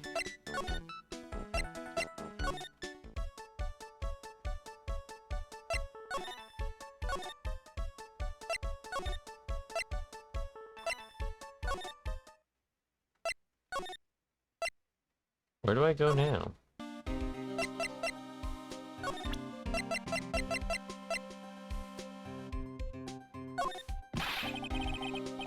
It's for $500,000, pal. That's, $500,000 bills. What was the in there for? Is there really that much money tied up in this case? I can't give you an answer on that, pal. Not without the case file in front of me. But I'll tell you this. That Armstrong guy would have done anything for cash. He was desperate, you know? No, I don't, but I think I sort of get the picture. And tell me about this guy. He looks like one of those grouchy old man types. Yeah. It's okay though, I don't mind guys like that. But if he's involved with this case, somehow, that's a different story.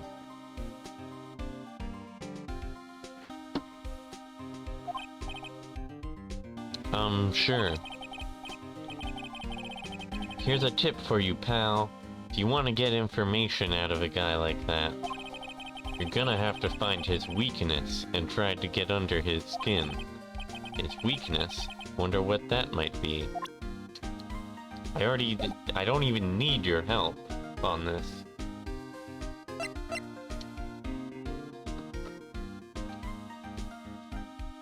Unless he's telling me how to talk to him. That might be helpful.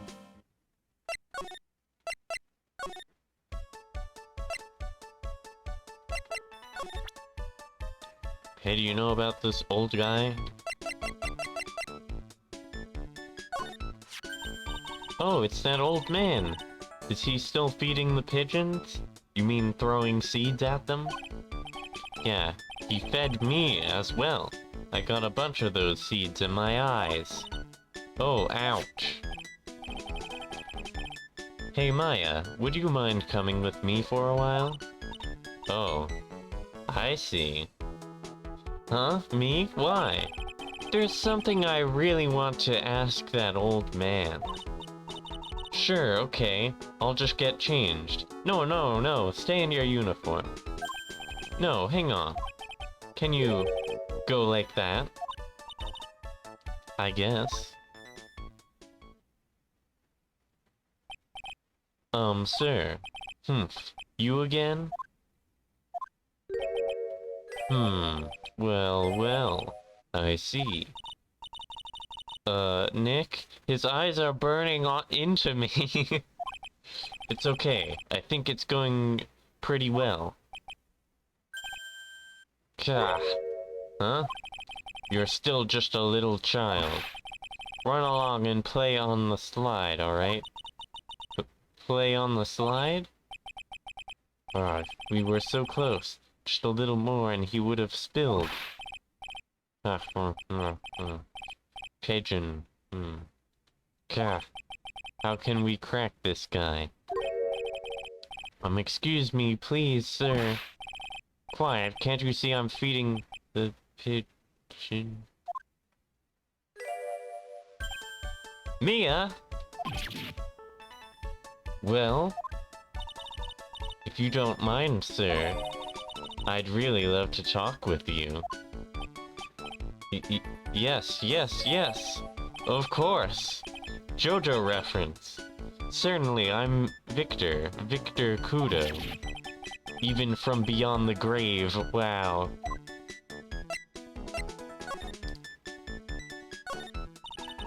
About the incident. You mean the man who died after drinking the Javachino? It's like he's a different person. It was quite a shock even for me. He was a strange-looking boy. The girl took the Javachino over to him, you see. And was the customer alone? Definitely. He was the only person at the table. Then, he took one sip of his Javachino and he said something like, "Ugh," and then collapsed, dead. Oh, how terrifying. You're so good at listening, aren't you? I'll tell you anything, whatever you want to know. He. He certainly seems to be telling the truth now.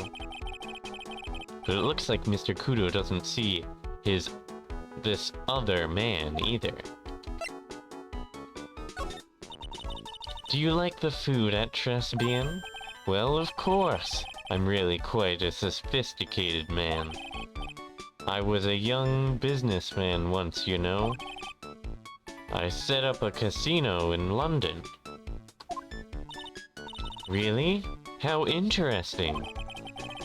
Eating the food at that restaurant really takes me back to my days in France.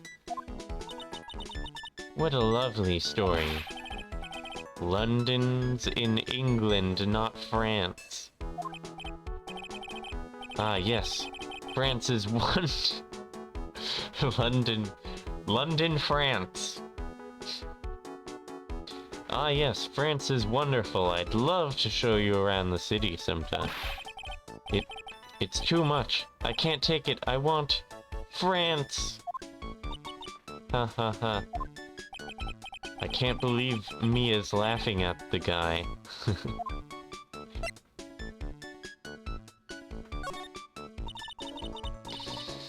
You visit Trespigan a lot, don't you? Of course, I mean, yes. I'd like to come and see you there. Really? Oh, you flatter me so. The owner would be delighted to welcome you, I'm sure. Be careful of that chef, my dear. The chef, you mean Mr. Armstrong? That's right. That man's an ex-con. He's an ex-con? Whatever did Mr. Armstrong do? Oh no, those eyes! I can't take this! He has really got this guy eating out of her hand. He steals things from his customers. From his customers? Gloves, handkerchiefs, little things mainly. He's a pilferer, so you be careful around him, my dear. Are you sure about this? Of course, he was arrested for it once. It was there when it happened, having my Java Chino. He really is a regular. Let me write you a little haiku about it. A haiku? A Japanese poem. It'll explain all you need to know about that chef. Convicted before. A wicked man or woman. Repeat offender. If he takes anything again, you let me know. If it's not too expensive, I'll buy you a replacement. Poor guy, couldn't do enough for me. Okay, Phoenix. That's about as much as I can do to help. Thanks, Mia. Got some really important information thanks to you. Honestly, I can't believe Maya called me for something like this.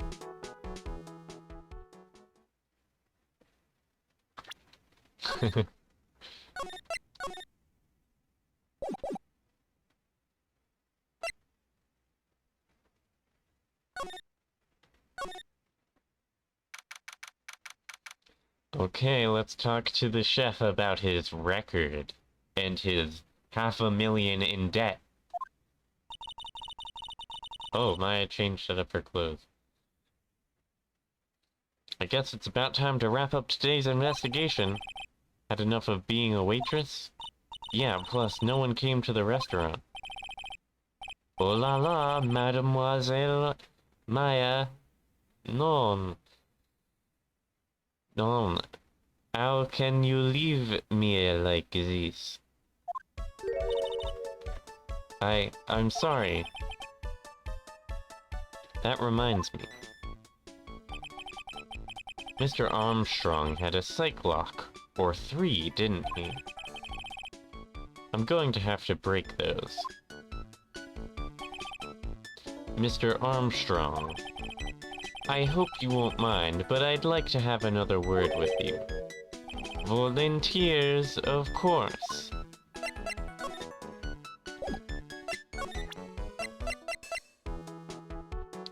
Let's see.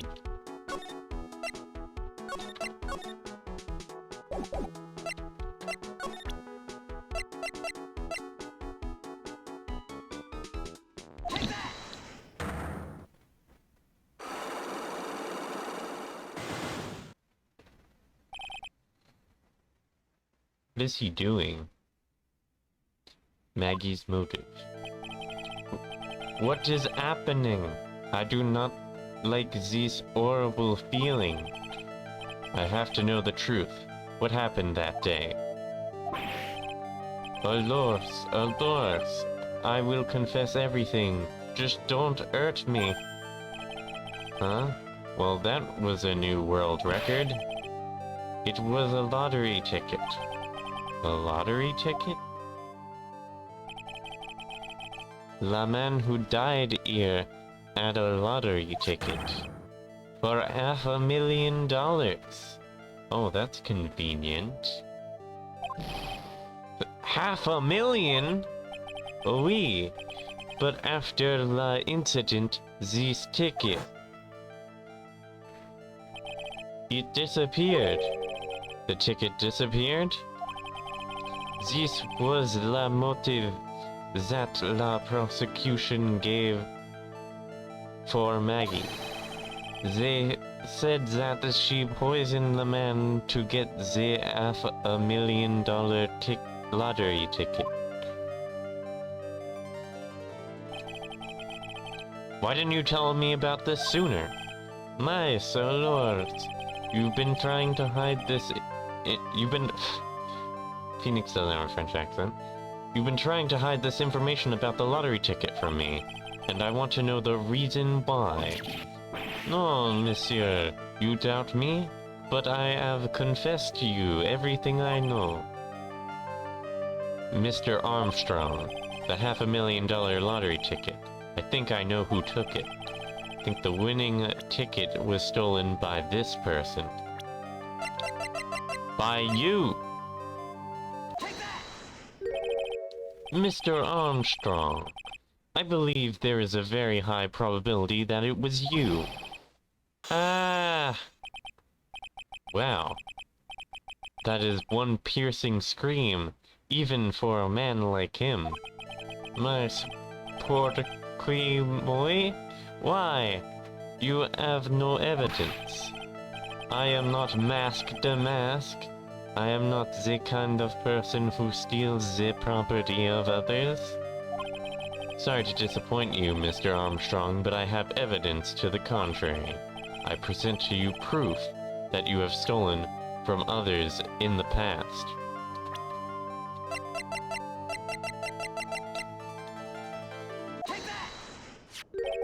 What is this? A poem? Oh, monsieur, you know me so well. I adore poems. Please read it, and put some feeling into it.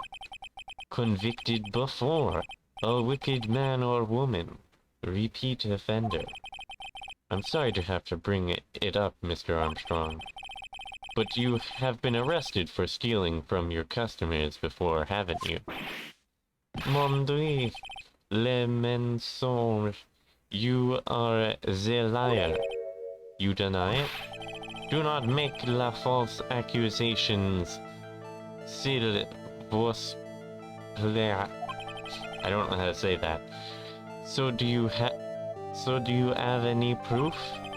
I want to see la incontestable proof that I have ever stolen from one of my customers. You stole my Magatama.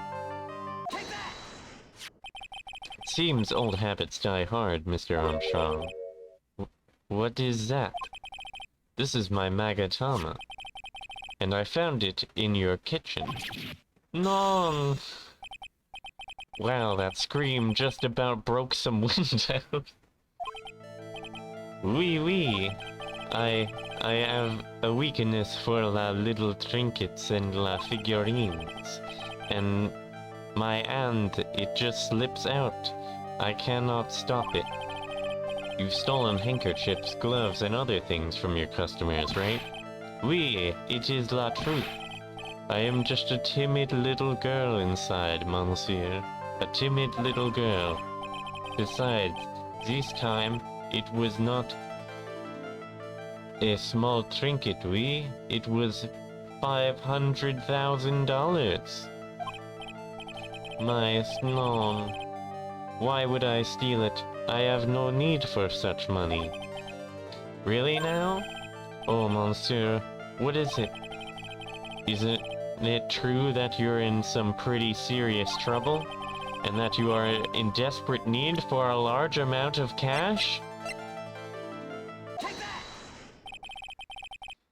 This restaurant is deep in the red, isn't it? Ah. You have a loan to the tune of $500,000. That lottery ticket would have wiped out your debts. Well, Mr. Armstrong, what do you have to say for yourself now?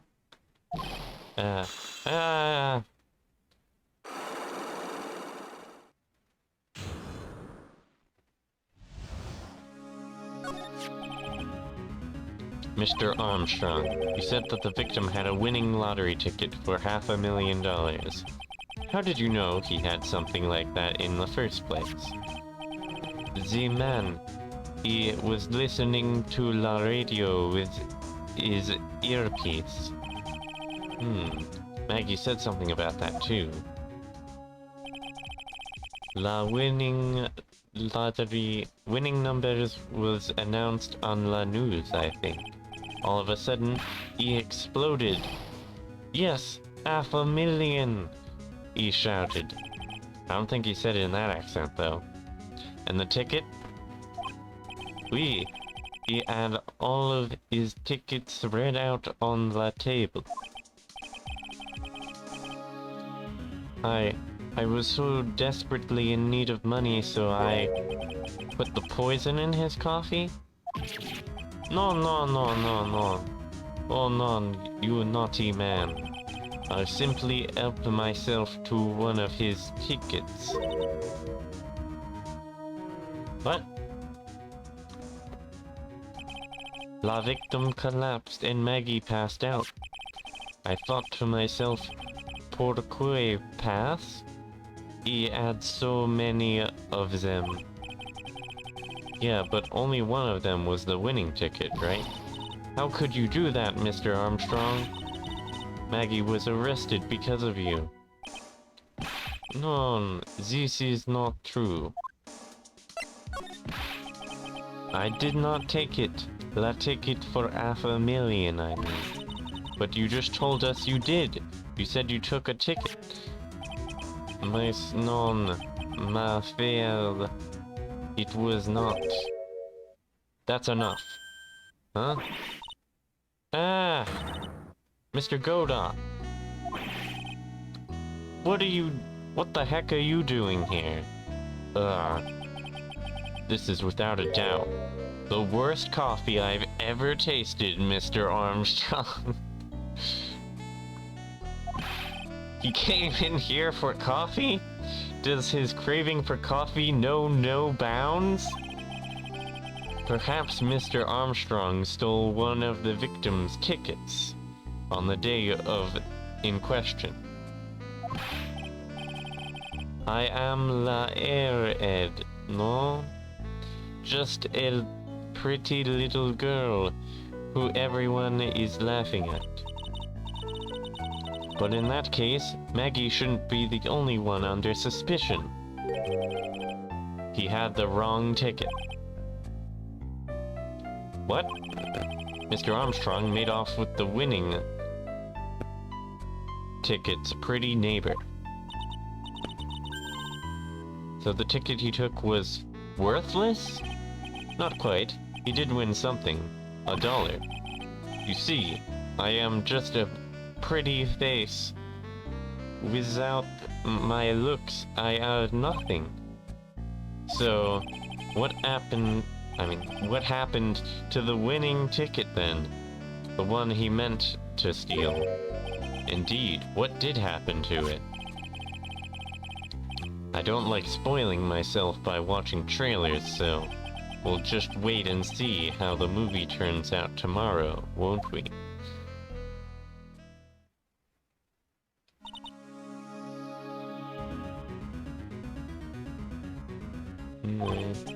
Voila! You too! Time to laugh at la pretty little airhead. Looks like I won't be needing this note anymore. Victor's note thrown into the trash. Looks like we've got a new mystery now, namely, where did the winning ticket go? I've got a bad feeling about this. Well, anyway. We can't let Maggie suffer any longer for this. And certainly not again.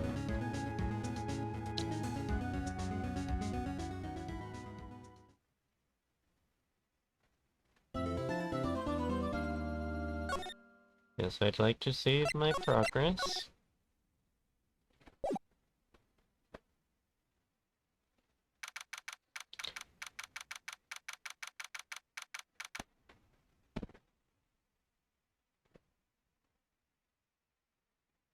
Let's see. Should I continue?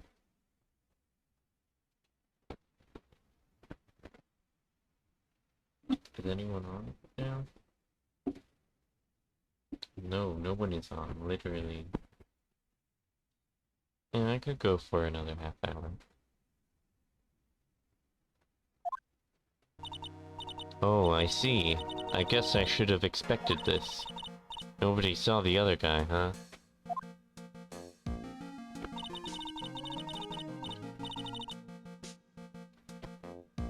But he was over there when I took the coffee over, sir. Scout's honor. Maggie! Ack! Detective Gumshoe! How are you... Are you doing alright? How are you feeling? As if you need to ask either question, sir. Don't let him get you down, Maggie, and don't forget to eat well, okay? Roger. And you? Yes? You'd better square this case away, got it, pal? Maggie's innocent, you hear? You screw up, then I'll be doing some squaring away myself. Squaring away some paperwork for your arrest. I think he's serious. Hey, detective, you're on our side for once, right? Yep. So you'll be able to help Maggie out, right? Really? Can you, sir? Well, of course. I've got the situation under control. I'm gonna be the first witness on the stand today. If something I say doesn't mesh with the facts, make sure you point it out, alright? Sure. Okay, we're forming a united front today, pal. You get me? I can't tell you how grateful I am, sir. I've always admired you so much, detective. I know I can count on you. It looks like it should all go pretty smoothly today, huh? I'm not so sure, Maya. I can only wish.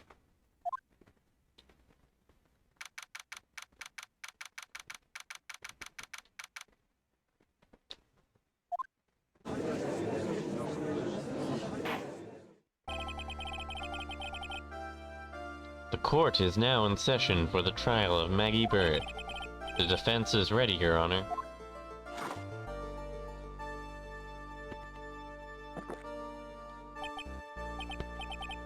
Ah, bitter. Mr. Wright. Yes, Your Honor? Ah! What's wrong? Nothing, it's just whenever I addressed you in the previous trial, your response was, "You was talking to me?" It was a little, well, intimidating. No, that wasn't me. That was the phony Phoenix. I see. So our trusty Phoenix Wright is back with us now, is he? Our trusty? So, Mr. Koda, your opening statement, please. Mr. Trite! Just gonna keep calling me Mr. Trite? Whether you're a fake or the real deal, we will find out soon enough through this trial today. But I can already tell you, I'm the real Phoenix Wright. I wasn't questioning whether you are Phoenix Wright or not. I was questioning whether you had studied law or not. That's what I intend to find out. There's no denying it. Behind that mask is a man who really hates me for some reason or another. As evidence is aware, the court has already given its verdict on this case once. Therefore, I won't stand for irrelevant testimony during this retrial. Nor will I stand for a simple repetition of the evidence presented in the last trial. Not planning on repeating anything that phony me said, trust me. Now then, Mr. Godot, please summon your first witness.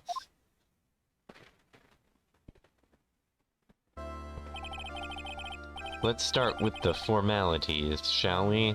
Name and occupation? Witness, state your name for the court. Huh? Oh, sorry, sir. The name's Police Department Detective. Occupation Dick Gumshoe. Other way around, detective. Huh? Oh, sorry. Anyway, I'm the officer in charge of this case since yesterday, sir. Since yesterday? Yeah, the guy who was on the initial investigation's tied up with another case now. I hope Gumshoe's really got everything under control for everyone's sake. I see. So, Detective Gumshoe, would you outline for the court the basic facts of the case? Yes, sir. The victim's name was Glenn Elg. He was a professional programmer. He was on the payroll of Blue Screens Inc., a local company. This is the victim's autopsy report. The court accepts this into evidence. Died of potassium cyanide poisoning. Time of death was between 1:30 and 2:30 p.m. And here are the floor plans of the restaurant. This is going to be important, because no one would be able to see the person sitting there if they sat, unless they sat across from each other. Like, literally no one on the left-hand side or in the kitchen can see that man sitting on the left. When the incident took place, the victim was sitting right here. The poisoned coffee was brought over to him by the waitress. Waitress being the accused? Yeah. The victim died from poisoning almost immediately after he took a sip of the coffee. At the time of the incident, there were 2 other people in the restaurant. Mr. Jean Armstrong, the owner and chef, and a regular by the name of Mr. Victor Kudo.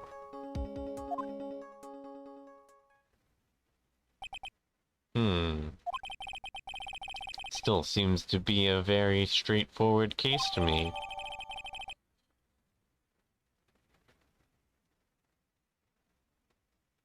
Blueprints of the crime scene. X equals victim C. Come, detective, take up this hammer. What?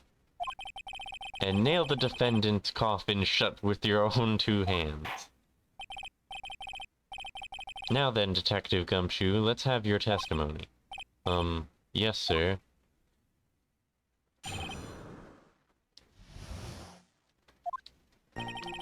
When the incident took place, the victim was alone at his table, sir. You understand that the guy, Glenn Elg, was listening to the radio at the time. Traces of the poison were found in his coffee cup. And what we found was potassium cyanide. That stuff really packs a punch. And, it looks like Miss Bird might have had, well, some kind of a motive.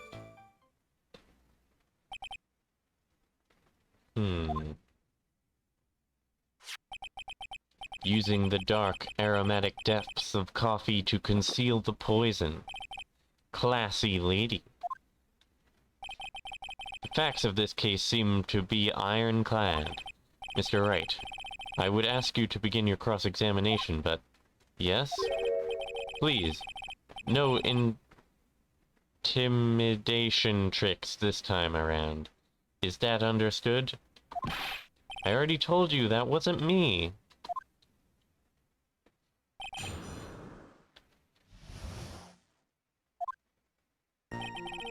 You was talking to me. I love that accent of the phony Phoenix Wright.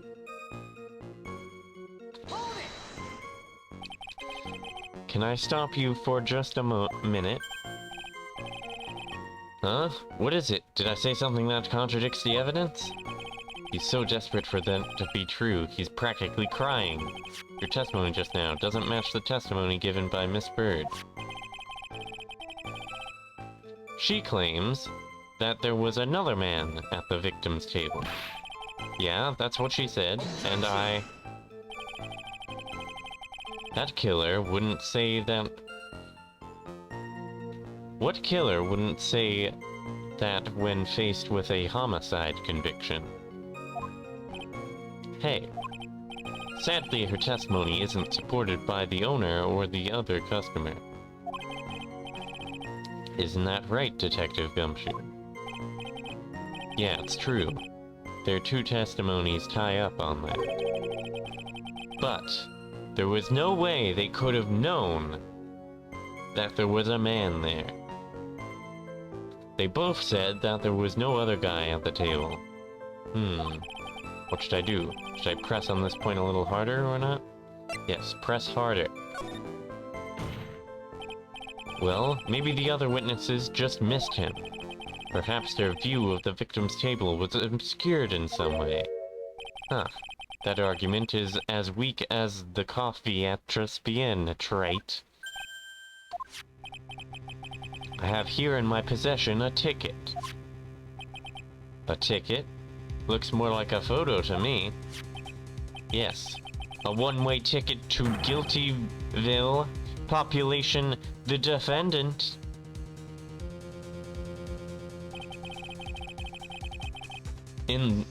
This is a photograph taken from near the entrance to the kitchen.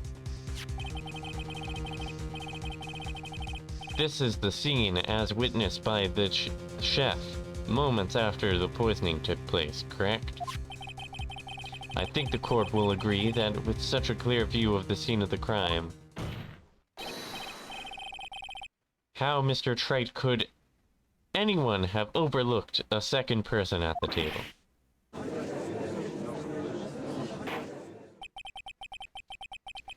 It certainly seems to show the victim's table extremely clearly.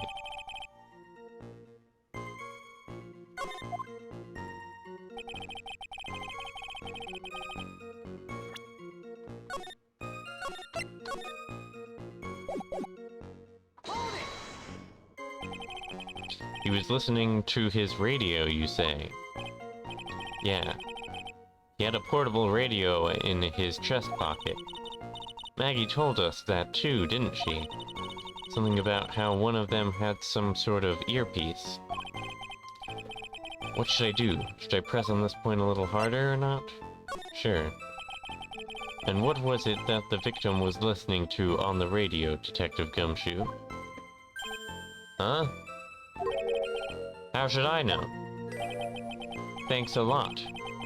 We're now one step closer to the middle of nowhere. This isn't going very well, is it? Detective, could you perhaps tell us about the poison and how it was used?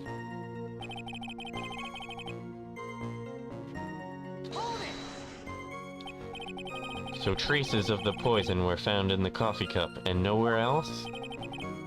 Not sure I get you, pal. Was the poison a liquid, or was it a powder? If I had to put it in a layman's terms, I'd say it was a powdery substance. So the poison could have been in anything that was on the table. Sugar, salt, pepper. Ha. Do you put salt and pepper in your coffee, Wright? The victim took his coffee black, with no sugar. Seems that the poison could have only been in the coffee. What should I do? Should I press on this point a little harder or not? Sure. Are you absolutely certain that the victim even drank any of his coffee? Huh? What do you mean? According to this file, the poison was found in the victim's coffee cup. But what proof is there that the victim ever drank any of it? Oh hey, you're right. That's what I was thinking. Yeah, give me more evidence, Godot. Go ahead. In case you were wondering, that last objection was for the detective there. Huh? For me? Oh hey, you're right. You may be fooling the court, but I'm not falling for it. If you have the time to waste, you have the time to present that piece of evidence. That piece, sir? Yes, that piece. What piece was it again?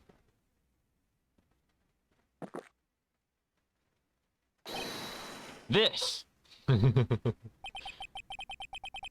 Should I be grateful this coffee is only hot enough to give me first-degree burns? Oh, now I remember. This is the, victim's coffee cup. Yes, the victim's cup. Take a good look at the rim. Oh yes, it's unmistakable. There's clearly a coffee stain on it. Conclusive proof that the victim did drink the poisoned coffee that was in this cup. The victim gulped down the bitter death that the waitress brought to him like this. Except it spilled all over the table. For the record, the only prints on the cup were the victims and the defendants.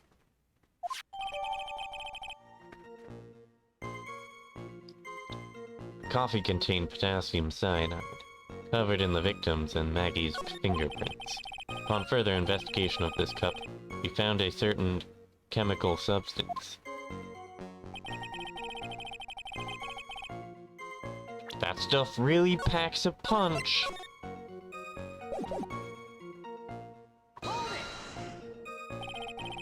Potassium cyanide? I've heard that chemical before. Exactly how strong is this poison, Detective Gumshoe? It's well... that stuff's lethal! Eat too much and your history. How much is too much? A lethal dose is 0.2 grams. That's about enough to finish anyone off. 0.2 grams? How much is that?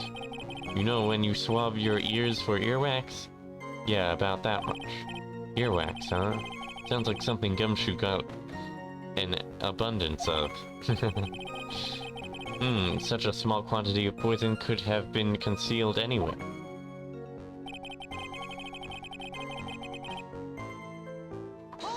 Hold it. Some kind of motive? Yeah, but if you ask me, it's been blown way out of proportion. You know what my golden rule is, Detective. Chuck out a bad cup of coffee, you can always get another. Huh? I don't get it. You're saying I can replace you. I'm saying we can always get another witness on the stand if we have to chuck you out. Well, so stick to the facts, Detective. Now then, what was Miss Bird's motive? Come on, Gumshoe. They said she wanted to steal a lottery ticket. I knew it. That's what we heard yesterday, too. Disappeared from the scene of the crime. And it wasn't just any lottery ticket. It was a winning ticket for $500,000. Mr. Armstrong knew about the ticket too, didn't he? But he stole the wrong one. Then, is it possible Maggie stole the winning one? What should I do? Should I press on this point a little harder? Yes. Wait a minute. The mere fact that the lottery ticket disappeared in no way implicates my client. Ah. I have here in my hand the very ticket in question. That's the $500,000 lottery ticket?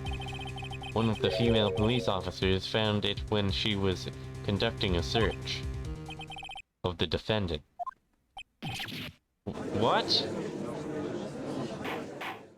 Sounds super framed now. Order! Order! Ha. She's quite a lucky bird, our little waitress. Why would she grab the ticket and then... Why would she grab the ticket and then faint? Doesn't make a lot of sense to me. You will submit that ticket as evidence to the court immediately. I'd better keep an eye on that ticket. The way the judge's voice is quivering.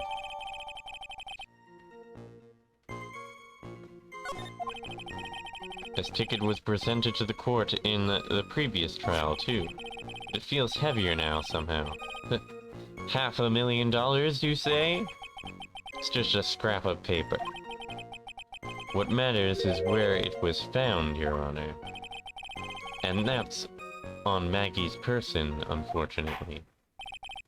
That's enough. The facts of this case seem overwhelmingly clear to me. Defendant had ample opportunity to commit the crime of which she is charged. Guilty. Furthermore, it seems beyond reasonable doubt that she did indeed commit this crime. I like an old man who knows the score. There is also the matter of the $500,000 lottery ticket. That alone provides a very credible motive. I mean, that sum of money, even I might be tempted to bend the rules. I don't mind an old man who is weak to the siren call of money. Not good, Nick. The evidence against Maggie is starting to pile up fast. Yeah, that's because the court has ruled guilty once already. I'd say it's about time to wrap up this repeat performance with one final, decisive piece of evidence. He's got more evidence against Maggie? This is the apron the delightful Miss Bird was wearing at the time. Wow, that's not the cleanest apron I've seen. That stain looks like it can't be blood, can it? Ah, seems the star of our play was a little flustered. And somehow spilled coffee on herself. The coffee, that's not exactly the first thing that caught my eye.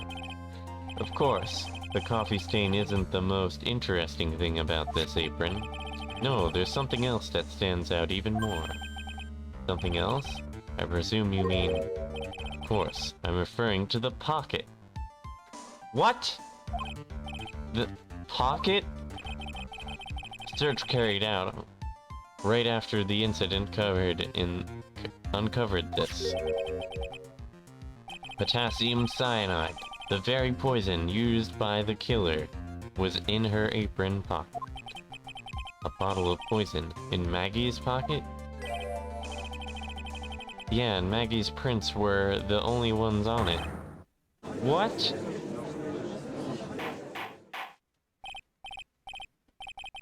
Order, order, order! The court will accept these items into evidence. There's a small pocket with big stains.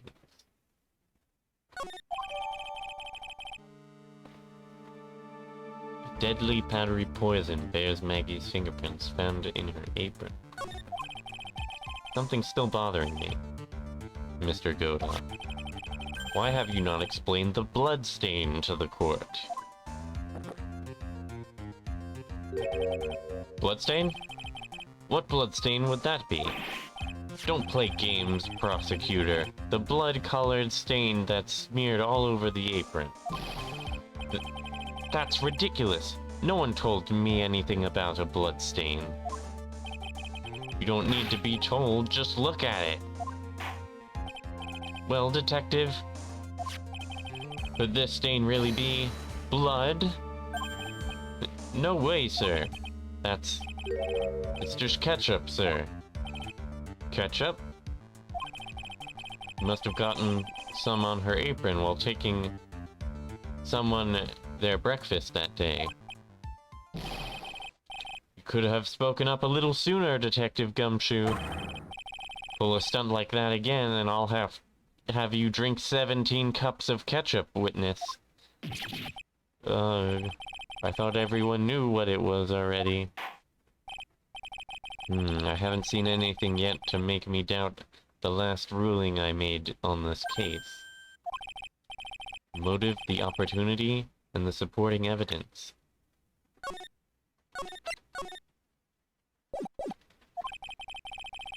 They have all been clearly established. Well, Wright, seems you really are a phony after all. You really know how to drive a man nuts. Witness, please continue with your testimony. Describe for the court the crime scene and the findings of your investigation here.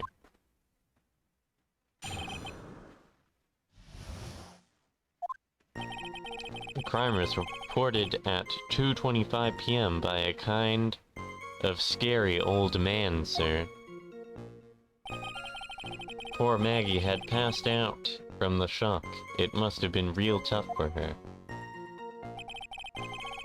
The victim didn't have any identification on him, but we figured out who he was pretty quick, and then the investigation went smoothly. When Maggie was searched, we found the lottery ticket and the bottle of poison. That was it. There was nothing else missing from the crime scene. You identified the victim and secured your prime suspect. Very good. Last chance to convince the court you're a real lawyer, Wright. Don't count on any more cross-examinations after this one. So, let the fun begin.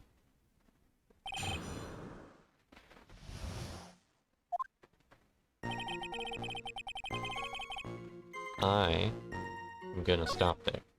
I know it's an awkward place to stop, but like, it's getting late. And also, I'm probably running out of storage. I mean, I have plenty of storage.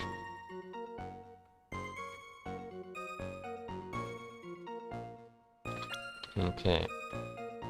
So we're gonna go to the title screen. Yes.